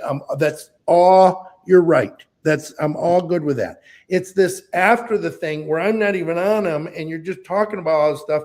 And it's everybody. They'll skewer, you know, Jim. They'll skewer you, Deb. They'll run and rip new one on Chris. They're just, I mean, this is getting us nowhere. No. Does that make sense? Duck, baby. Water on a duck. Yep. You know, well, no, and it doesn't. I know. It doesn't bother me, but it doesn't. It doesn't me either. Until these people can move from that and give up their pacifier and their baby blanket and learn to walk and be adult and be professional, it's going to be better for them. Make pee-pee in the potty. That's right. I said make pee-pee in the potty. Yeah. And the big, right. and the Well, big it'll be better for them, and they're getting involved in the party. They need to grow up and be an adult. Yes, I get it. Or this constant attacking online. Like before, I think we talked about it, Deb, where I was obviously I'm grassroots, but apparently at some point in time I somehow became establishment and then Rhino, they're calling it, in a very short period of time. Quickest track record ever.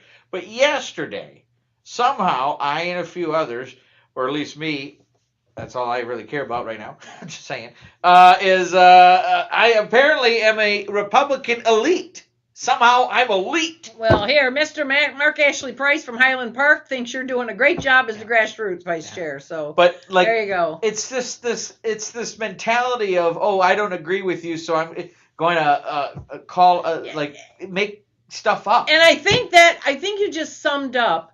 You know, you can say grow up, you can say, you know, get your pacifier out of your mouth. You can say a lot of things, but in the end, what it boils down to is people need to learn how to handle conflict. Yes. Because, you know, I taught it. We have a university here, and I taught Leadership Livingston for 27 years there. And probably the most powerful training I ever did there was in the first day we did something called conflict resolution according to personalities. But it dealt with accepting conflict and figuring out what it really was. Was it I want red and you want blue, which is easy to solve, or was it really about Rusty and Deb and we're just fighting about red and blue? And it's conflict. It's diagnosing conflict and what it is. Is it bad or is it, you know, can it be good? Absolutely. And it's not that conflict's bad. It's unmanaged conflict that is bad. You just said a mouthful. Yeah, I got a whole training on it. Yes. When we raise our kids, guess what? You need a dad and you need a mom. Yep. They're two different roles. You need a dad and a mom. Yep. You know, and you know, my wife, Pam, approaches things differently and from a different angle than I do. In business, I have partners that approach things differently than I do. But my way was right and their way was wrong. No, I'm teasing. I know. That's the way there are times as chair, I have to go around the table in a meeting and we'll say, what do you think about these things? Everybody gets their say, and then I make a decision because I'm the chair. Mm-hmm. But I listen to what they have to say. And you know, you don't have to agree with me. I said this earlier, Deb. You don't have to always agree with me to follow me. But you also don't just surround yourself with yes people. I don't want that. Yeah, exactly. No, I don't want that. Yeah, and in our meetings, I like to have dialogue, and I like to say, okay, who thinks differently? It's okay to think differently. Let's talk about it. And when you do that, you end up, now I don't make a decision most of the time. I mean, if it's my decision to make, I will. But most of the time I'll say, all right, well, after hearing every side now, what is the best outcome where we're gonna take everybody's advice? And it's amazing when I just let it happen, how people come up with a solution that everybody can get behind.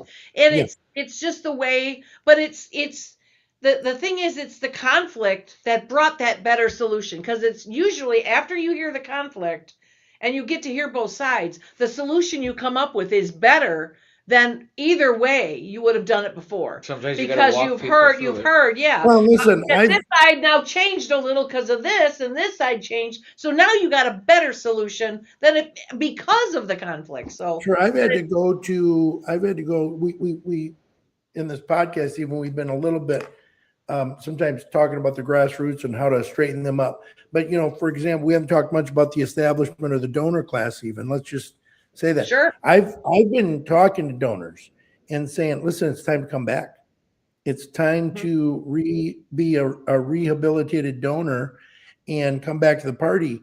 And as soon as things happen, especially with the Karamo mess, a lot of donors left the party.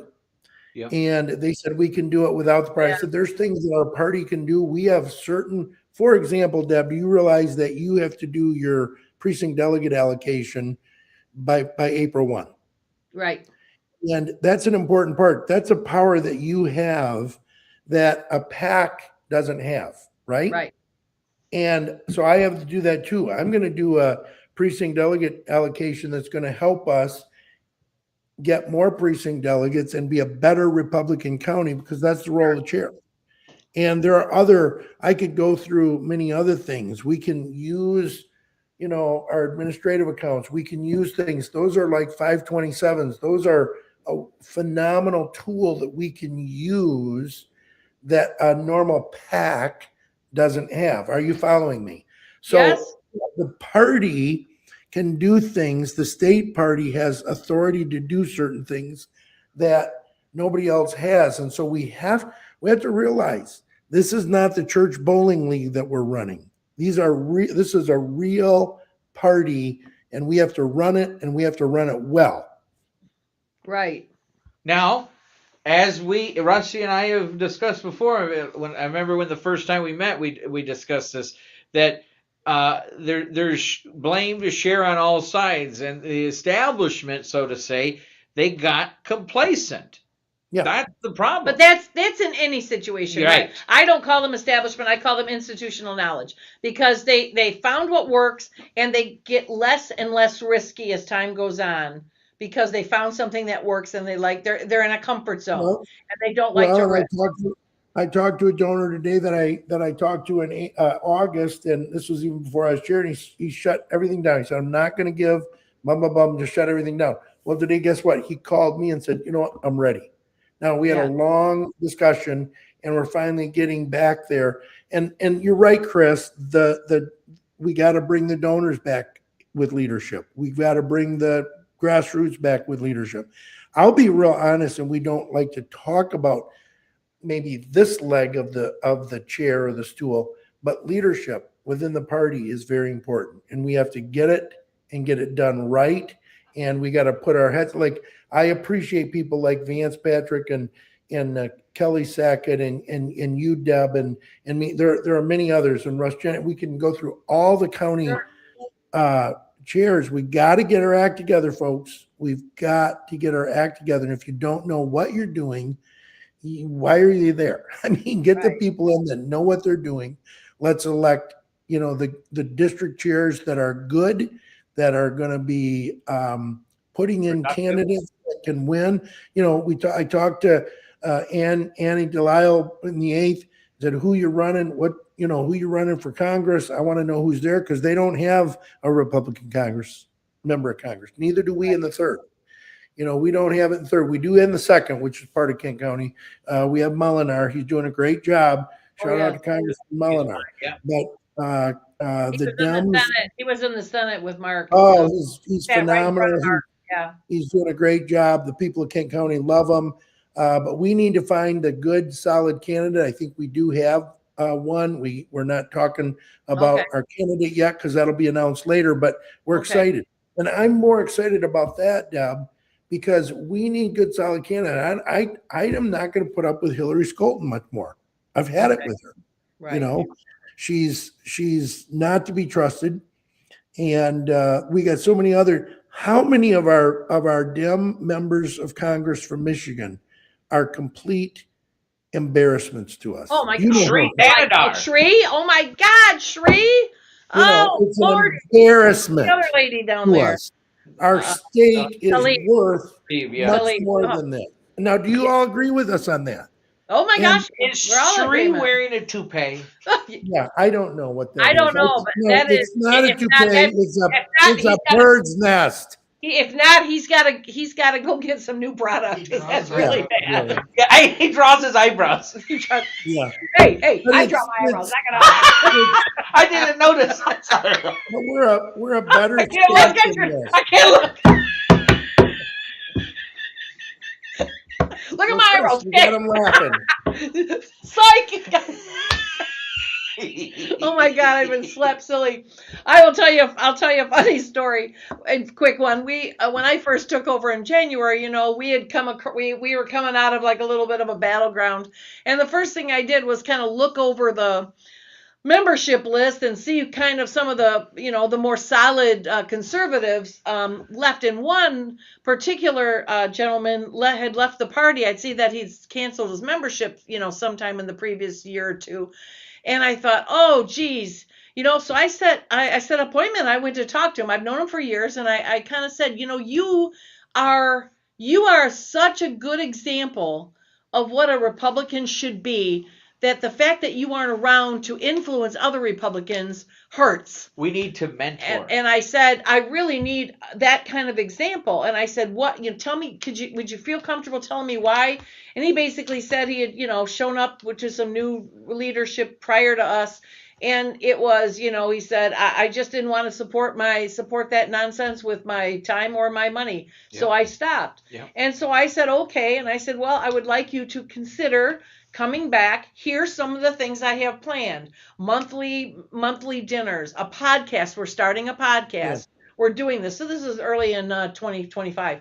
And this is the kind of things we're doing. And he said, he appreciated, and, he gave me some ideas, and he said he would start watching. Well, about 2 months later, he called me and he said, all right, I'm going to do a couple things. First of all, I'm going to set up a monthly donation to go towards your podcast because I want to make sure that stays. You guys are really, doing a great job there. And he said, then I'm going to join. And he goes, I've just joined at your highest membership level possible. Wow. And of course, that to me was like the measuring stick, right? Then I went to the next executive committee meeting and I told them the story. And then the next thing I did was got a vote to jack up the highest membership level.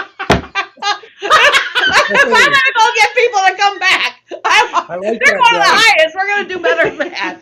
So we will be added to.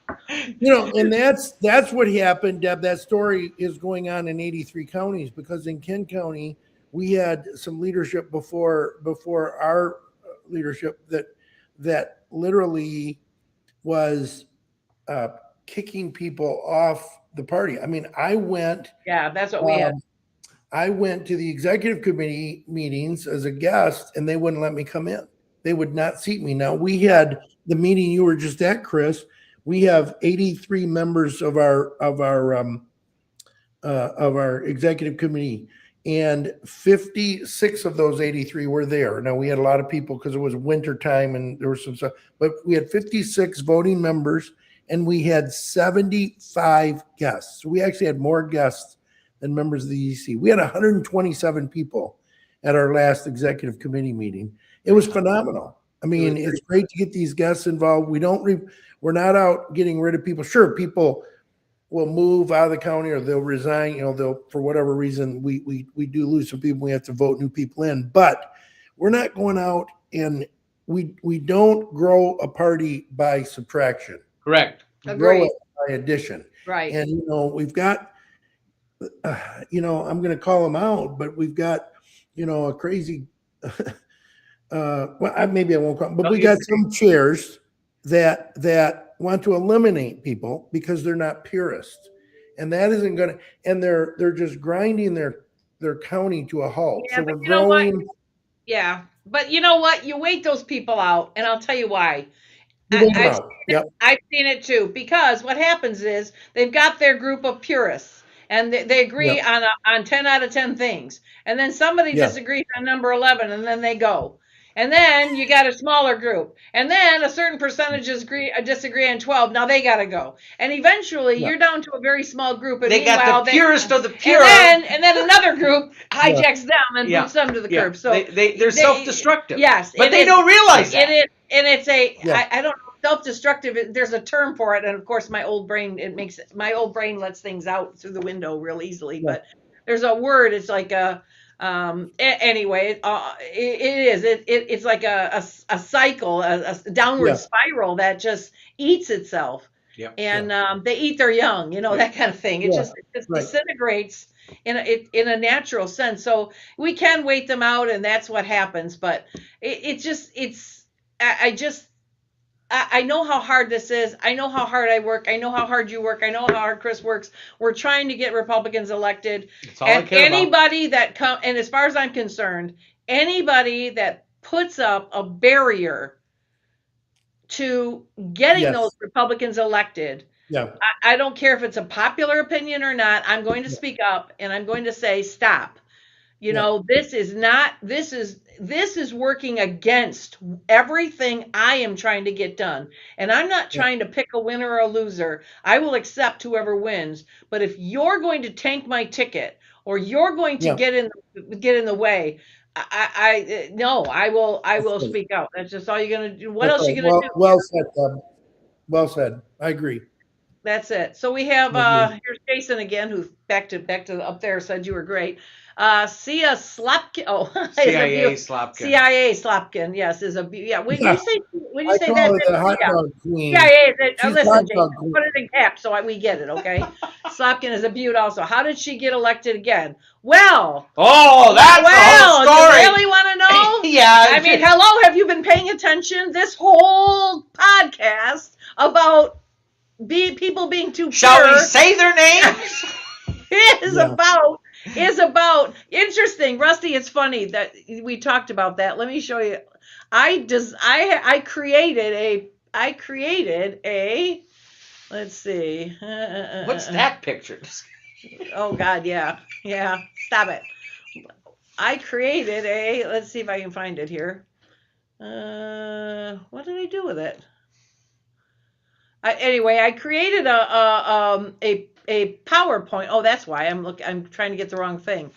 There it is, sliding PDF right here. It's called, ready for this? This is what it's called. You see it? Oh, yeah. Stay thee not home, rather hold thy nose and vote. Yes, 100%. Why it is vital you vote for all Republican. Send that to everybody. And it's basically, we talk about the state government and, right now in Michigan, this is what it looks like. Yeah. But here's where we're talking about the Senate Majority Leader and what everybody else does. And then how the House is read, the Speaker now has all this right here. And I talk about, the here we go. And right now, this is what it looks like. And this is what Livingston County looks like. It's got a lot more Republicans than Democrats. So you're a red county. Ruby red. Oh, we're very red. Red. Yeah. And then I can honestly tell you, in every single partisan office in Livingston County, it is a Republican. Yeah. We don't have one Dem elected. So do you have any rhinos? Don't start with me.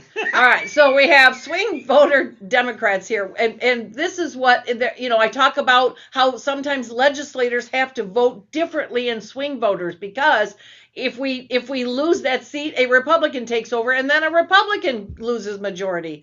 Yeah. And then I say, this is what people think Michigan demographics are, being half Republican, half Democrat. But that's really what it is.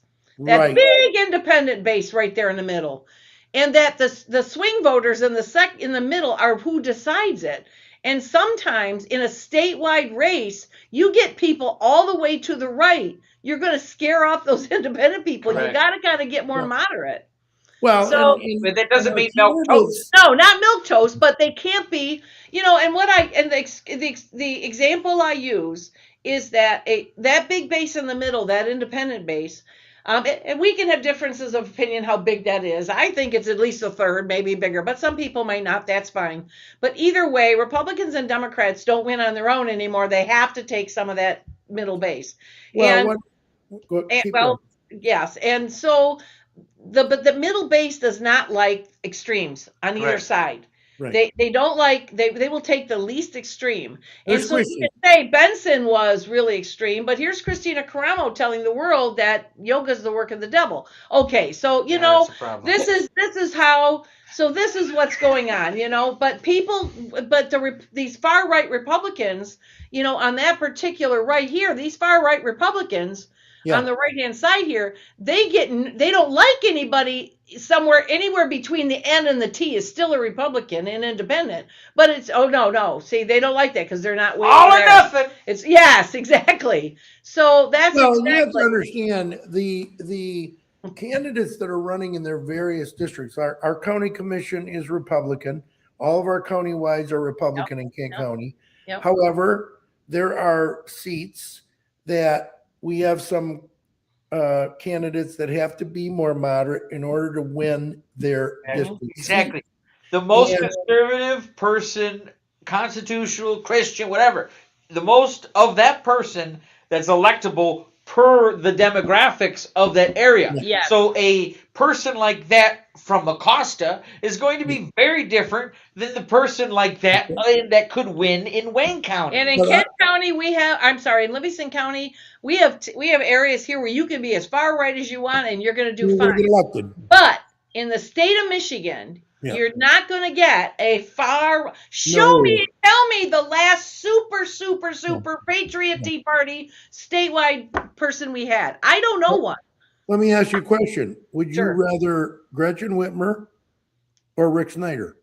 Rick Snyder, hands down. Hands And yet, down. Rick I Snyder worked under both of them.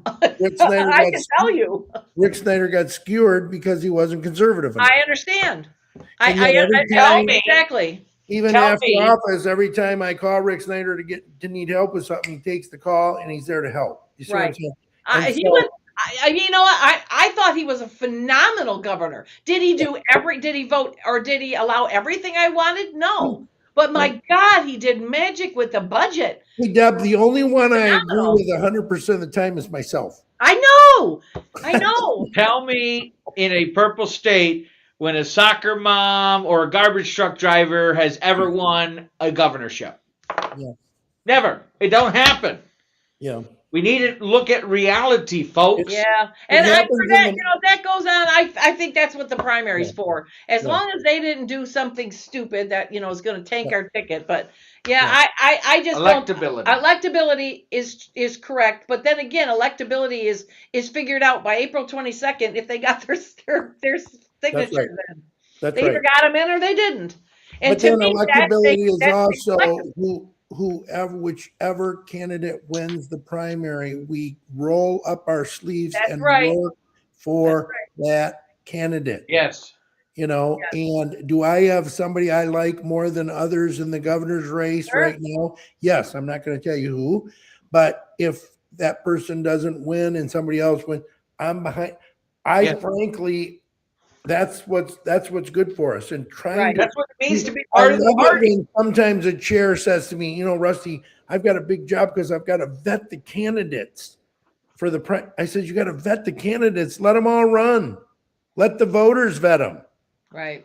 Now, that's just a Right. interesting thought. I hear. Like I said, but it's there's a difference between a candidate that'll take the ticket and a candidate that is just naive or doesn't have any money. That person just let go. So I am, I just try to stay out of it unless that candidate is going to cause problems. Listen, I'll say this, kind of sum up a lot of what we said tonight, Sure. but I just want to make sure that people understand that are listening to this podcast. I'm bully on the Republican Party in Michigan. I like it. I think we can accomplish a lot of stuff. I think so. Are we where we need to be? No. No. But we're moving today. We're moving in the right direction that we weren't moving 2 years ago. Correct. And so we're moving slow. I would like to kick it up a gear. I'd like to hit that clutch and pop it into third gear because we're creeping in second. But that's better than first. And it's better than reverse. Better than reverse. We're not theoretically stuck in the mud. We are Right. moving forward. I will tell you something because I talked about a story at the last state committee meeting that our chair took that chairman of that committee who made that comment that made me so mad, and he removed her. So our chair, I got to give kudos to Jim Runstead for doing that. He did the right thing. That's a tough thing to do.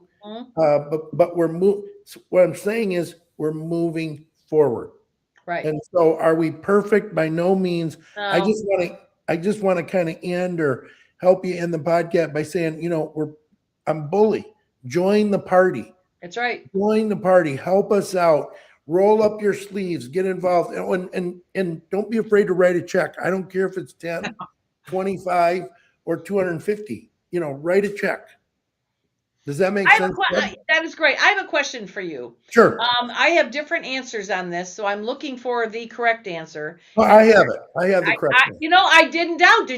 I'm not stuttering over this. I knew who to ask. I've not asked anybody. So when it comes to a party giving money to a state rep candidate, are we limited? I've gotten two answers on that. Yes and no. So you're going to be the deciding vote here. Are we limited to the $1,250 for a state rep, or does the party have more of a umbrella? Party has Well, okay, I'm going to answer that question. I am involved in a lot of different PACs and have been through the years. PACs are certainly limited. Political parties can do some things. And think about this, Deb. We can do some independent expenditures as a political party outside what the candidate does. So if we have a lot of money on hand, we can do some mailings for them, some text messages, some phone calls for them. That's an independent expenditure, not paid for by their campaign and not coordinated with their campaign. But we can do things, vote for John Smith because he represents the values that we want, whatever. And we can build up his name ID, and it's unlimited.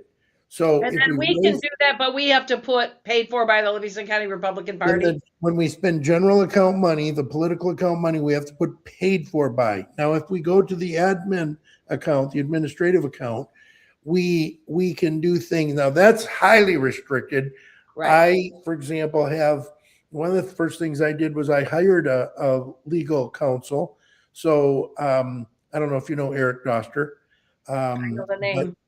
Eric is our legal counsel. He's been doing this for a long time. So we before we spend admin money, we make sure that he's okay with it because that's a very highly restricted account.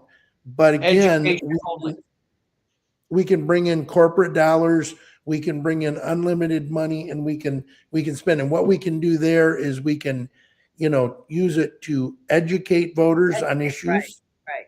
And you can educate voters on issues that the Democrat, maybe you have a Democrat incumbent who is voting the wrong way on many issues. So you can say, we do. Yes, we call do.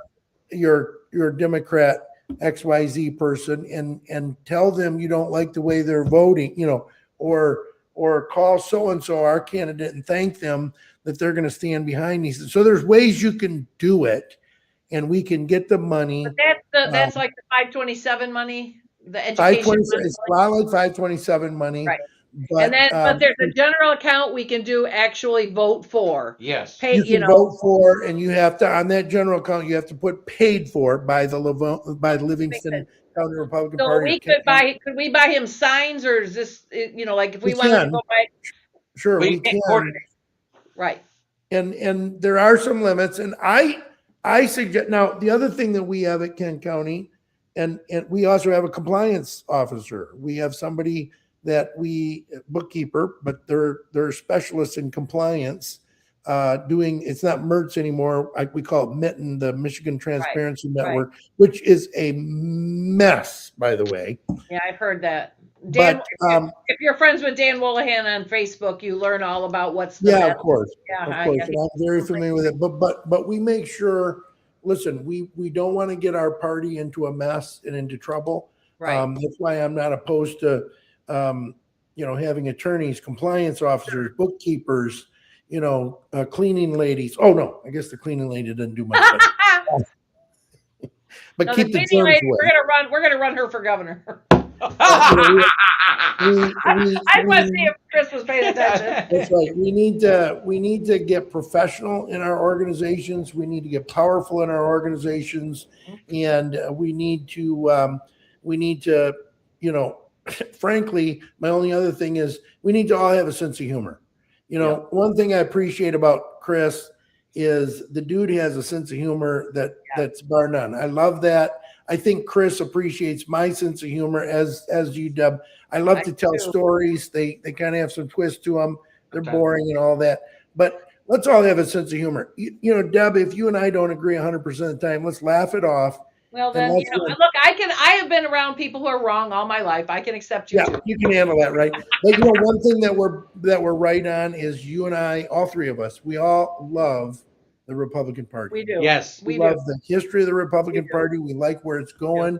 I'm going to tell you right now, the American people, the citizens of Michigan, the citizens of Kent County and Livingston County and Mecosta County, the majority of them are Republicans. Yep. Whether they choose to admit it or not, yep. Our values in the Republican Party are America's values. The Republican Party is the worst system in the world, except for all the others. That's right. All right, Rusty, thanks a lot for coming. For actually not for coming, for Participating. For stopping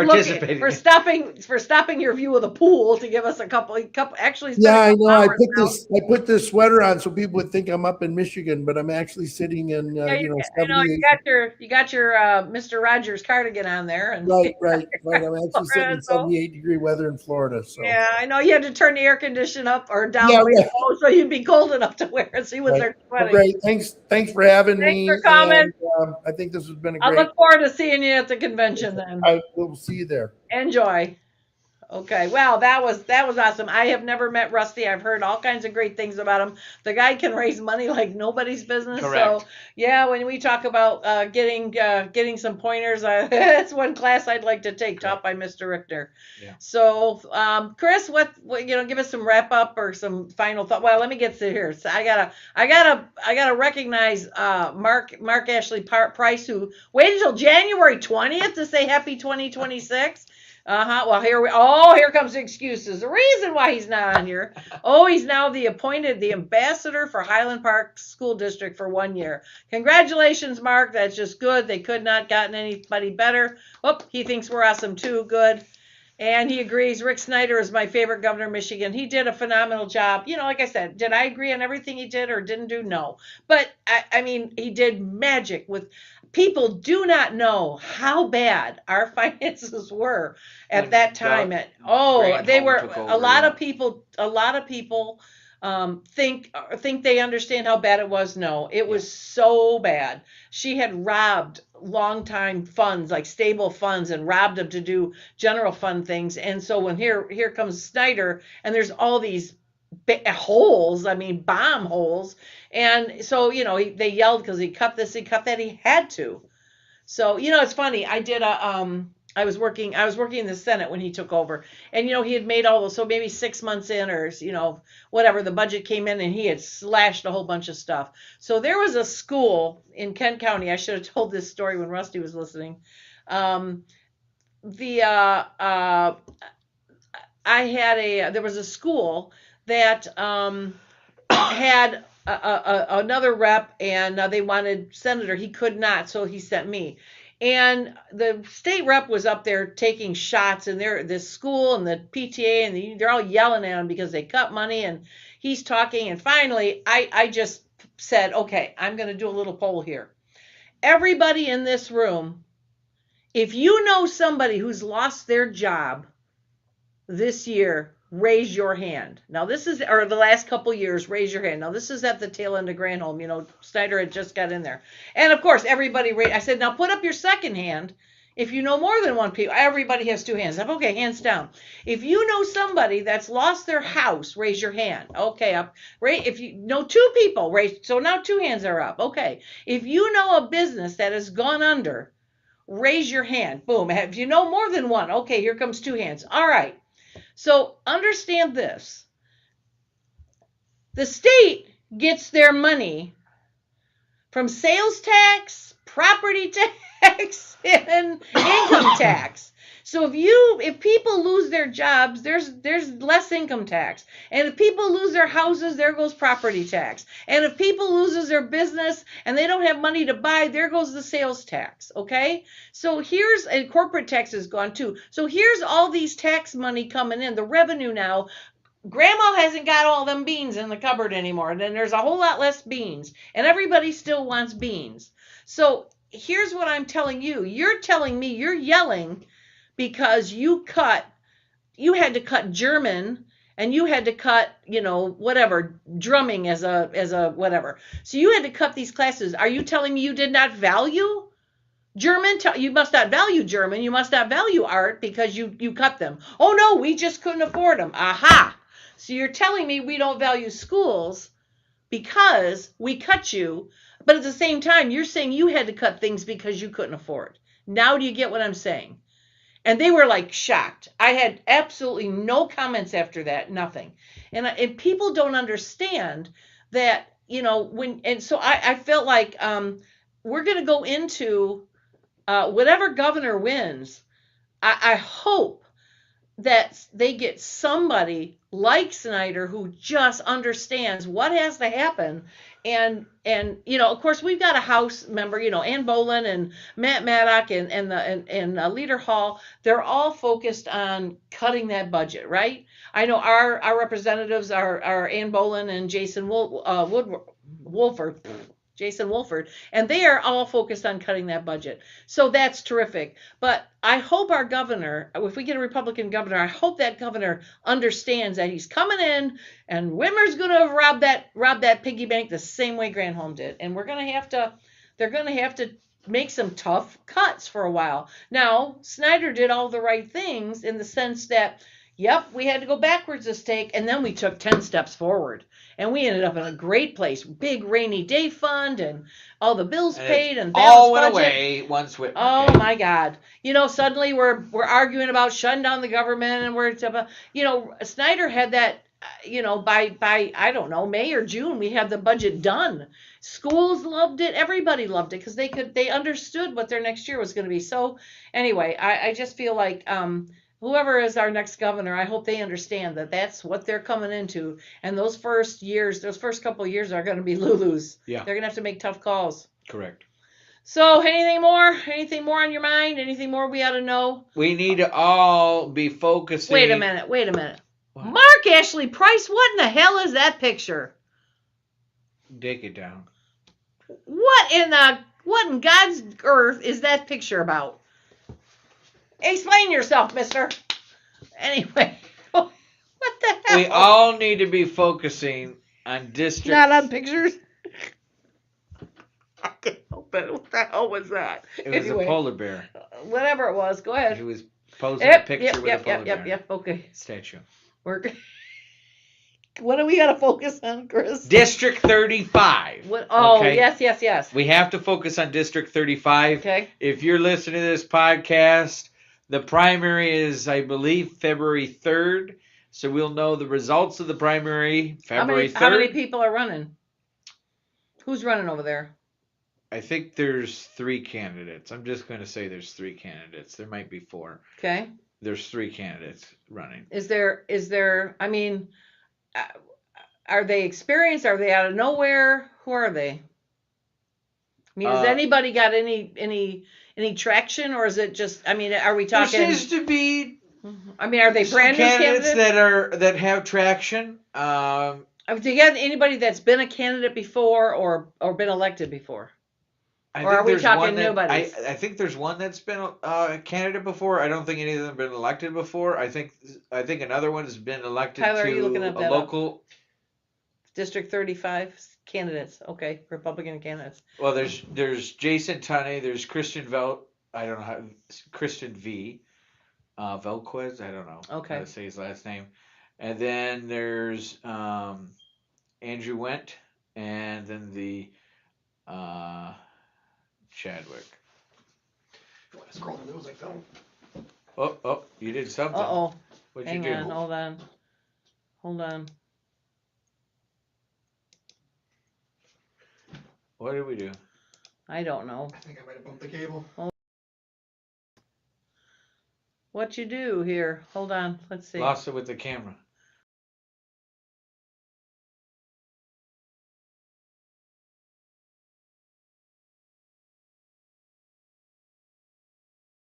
We're back. Okay. That was scary. We've done that. We've said done one person's name and so bam, the whole thing's gone. Christian Velasquez. Yeah. Okay. Jason Tunney. Tony. Okay. Christian. Jason. He's a lawyer. Okay. And Chadwick Chadwick. Twillman. Okay. So And is Andrew it, Wendt. what Midland? Oh, Midland Bay City and Saginaw. Okay. That area is the Okay. general area. So February 3rd is the primary. Okay. And February 4th, from February 4th to like May something, first week of May probably, we are going to be door knocking every day, every weekend. We need volunteers. This District 35 election will be a bell curve for how November will be. Not only that, does it even us out in the Senate? It evens us out for what? Until the end of the year. Yeah. But that is good. Yes. That is. But here's the thing. So the primary is February 3rd. The general for this is May something. And then they gotta turn right around and run again. But in the middle of your general election, you have to submit for the primary for the next for August primary. So if the loser loses here, he could technically run the August primary. So dumb. Thanks a lot, Whitmer. Well, I don't. After waiting like 2 years, I that wasn't intentional at all. That was so dumb. That was so dumb. So That all right. Well, it ridiculous. is. But we need everybody's help. It's an all hands on deck situation come February 4th. Right. Call the party. Call District 35 counties up there. Call District 8. Call me. Call anybody in the party, and tell us how you can help. Okay, because we need, it's literally an all hands on deck. Anybody from any district, any county, we need help. We need help door knocking, phone banking, whatever the case may be. Making food for the volunteers so we can meet up after a day of door knocking. Everything helps, and it's going to be all hands on deck. So. Okay, so we have, Madam Chair, Chris is correct. The statue in my picture is one of a polar bear, which is okay. All right, we're just going to drop the subject of the polar bear. I'm not sure it was the animal I was wondering about. It was more the pose. All right. District 35. Right. So okay. Well, that's important to know. Yeah. Boy, that is going to be a mess. If you're county, you're going to be knocking for this door and this candidate and this candidate for the different races at the same time. Yeah. Good grief. So we're going to have to have carpooling, buses rented, whatever. We got to get people there. Phone banking. We're going to have to coordinate that. There's a lot of efforts, a lot of different organizations. I've been in communications with them to coordinate this February 4th through May Blitz. Wow. And again, it is it's going to be all hands on deck. We need everybody's help. If you want to prove how great the Republican Party is, this is going to be the bell curve for November. If we lose it, well, yeah, I guess we're going to have to learn from our lessons. Yes. But it's one district. Okay. And so all right. we really need to take it. So what else is going on in the grassroots world? Anything? Right now, the core focus is on that. I'm working on a database of all of the school board elections and all the school board members of all over the whole state, and then comparing that to the voter data so we know, okay, well, this person's due up this year and this person is actually a Democrat per the voting data that we know. Are you going to break that up and send that to the chairs of the counties that you're doing? So in other words, if you're doing this with all your school board, or are you just going to send the data to all the chairs? Yeah. I would love to have that. Yeah. I think every chair would like that. Yeah, I would. Yeah, that works. That would be very helpful. If you guys could help with that, it would make. I can help with that. If you're a county chair or whatever, the data analytics is very tedious. Data entry, I mean. Yep. Just constantly putting it because I have to go to every school board website, look at their names, transfer it over to the database. What I could do, what I could do is tell you the ones I know are conservative. Well, either way, I'm still going to compare it to the voter data that we have. Agreed. You can put what you think it is, and I'm going to say what the data. Well, and says. I'm not going to label every single one of them, but there'll be some that I wouldn't care what your data says. Everything is a data point. What your opinion is a data point, right. And if it matches with the voter data, well, that's really good. Okay. If it's conflicting, I'm going to be like, hey, did you really know this happened? And I will definitely, like I said, I'm not going to talk for most of them, but some of them I know are absolute, We need it across the whole state, list them all out. I just did the MEA. I did the whole MEA. I saw that. And were you surprised? Not really. I wasn't surprised. No. I was surprised that having worked with him in the legislature, no. I was not surprised, but there is 4 Republicans on there out of 50? 1,100. Yeah, there weren't many. I mean, Yeah. percentage-wise, they were low, but Yeah. again, here, you don't think I'm effective? Double ha. And Cheryl, change my Bam! What is it? The Harry Potter wand. Wow. No. What? I don't know. I'm dating myself. There used to be a show back in, I think, the 70s. It was called, maybe 80s. It was called Soap. And it's Billy Crystal. This is where Billy Crystal got started when he was very young, and in his first thing. And there was a guy that thought he could turn. These characters were just crazy. And there was a guy that used to think he turned invisible. Oh. And when he would turn, before he would turn invisible, he would go, "Can't see me, can't see me. Where am I?" It was just, but it was this. So that's what I do. So see, I got the picture changed. Okay, anyway, I'm getting loopy. Okay, we're getting to the end of our I got a 2.5-hour You got drive home. Oh my God, we have gone on 2.5 hours. This is the longest. Every time you come here, our podcasts go on like 14 hours. So, and only Mark Ashley Price is still with us after all this time. No, there's a lot of people online. I know that. Well, like I said, I've got all these. That's only one, and all these up here are different ones. So we do have a lot of people that were watching this. So anyway, again, Chris, thanks for coming out. And again, no energy drink.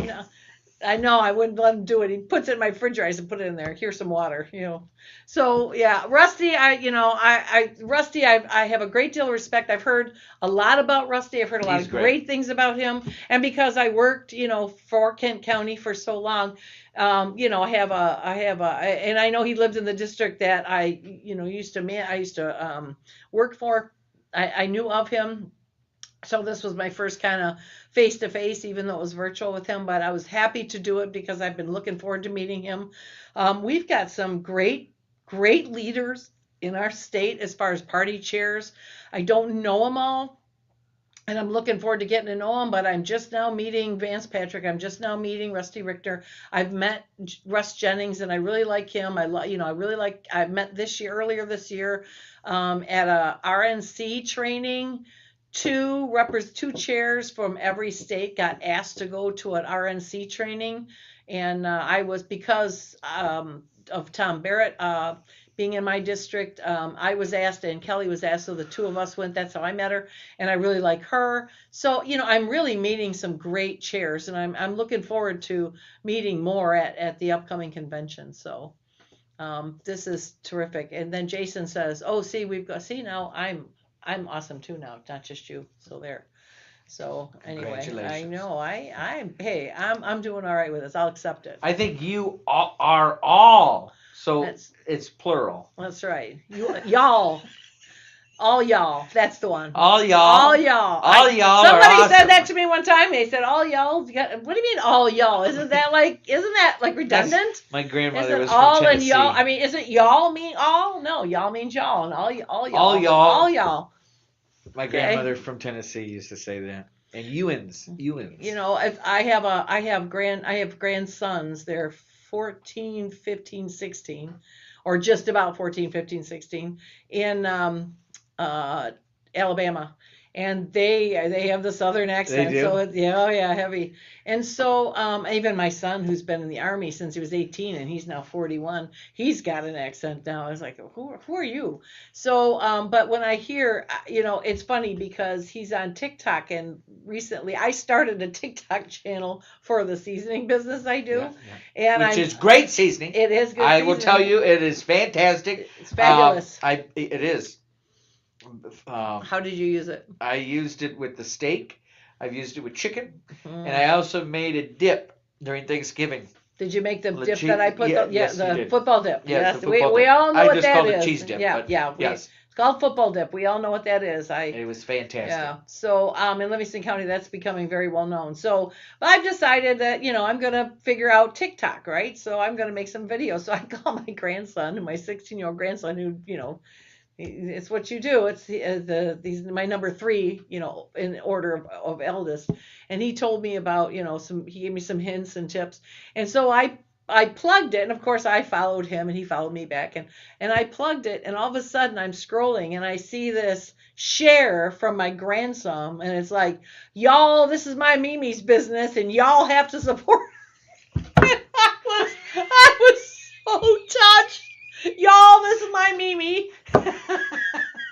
And I was so touched. I almost started crying. I was like half laughing, half crying. I called my husband, Jay, y'all, this is my Mimi. Y'all have to support her. And it was, you have to show us her love. Okay. I love y'all. All y'all. And it's just so cute for him to do that anyway. It's good seasoning. And for a 16-year-old boy to say that, that's wonderful. But thank you. Yeah, it's growing in popularity. So anyway, but yeah, my TikTok adventure. And I want to give a public shout out to Jake Curry.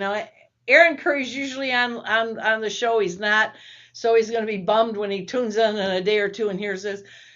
His son Jake is I was told by Brian Ignatowski that Jake is the TikTok god. I couldn't figure out how to trim those things. So of course my videos are, have me just a minute, I'll be right back. It looks so chowder-headed. And whatever I've posted, I've deleted like 5 times as much but Jake showed me how to do it. And today I was so proud of myself. And I called my 23-year-old grandson. I was so excited. I said, Mimi figured something out. Mimi figured out how to add a TikTok. Wee! He's like, you go, Mimi. So I said, well, you can't teach an old dog new tricks, but old bats are different. So anyway, all right. Well, thanks everybody for watching, and thanks again, Jake Curry, and thanks again to Tyler Hemmick here, who sticks with us every single time. And you know what? This is a long show, but I think it's the longest we've ever done. But it was great for all you.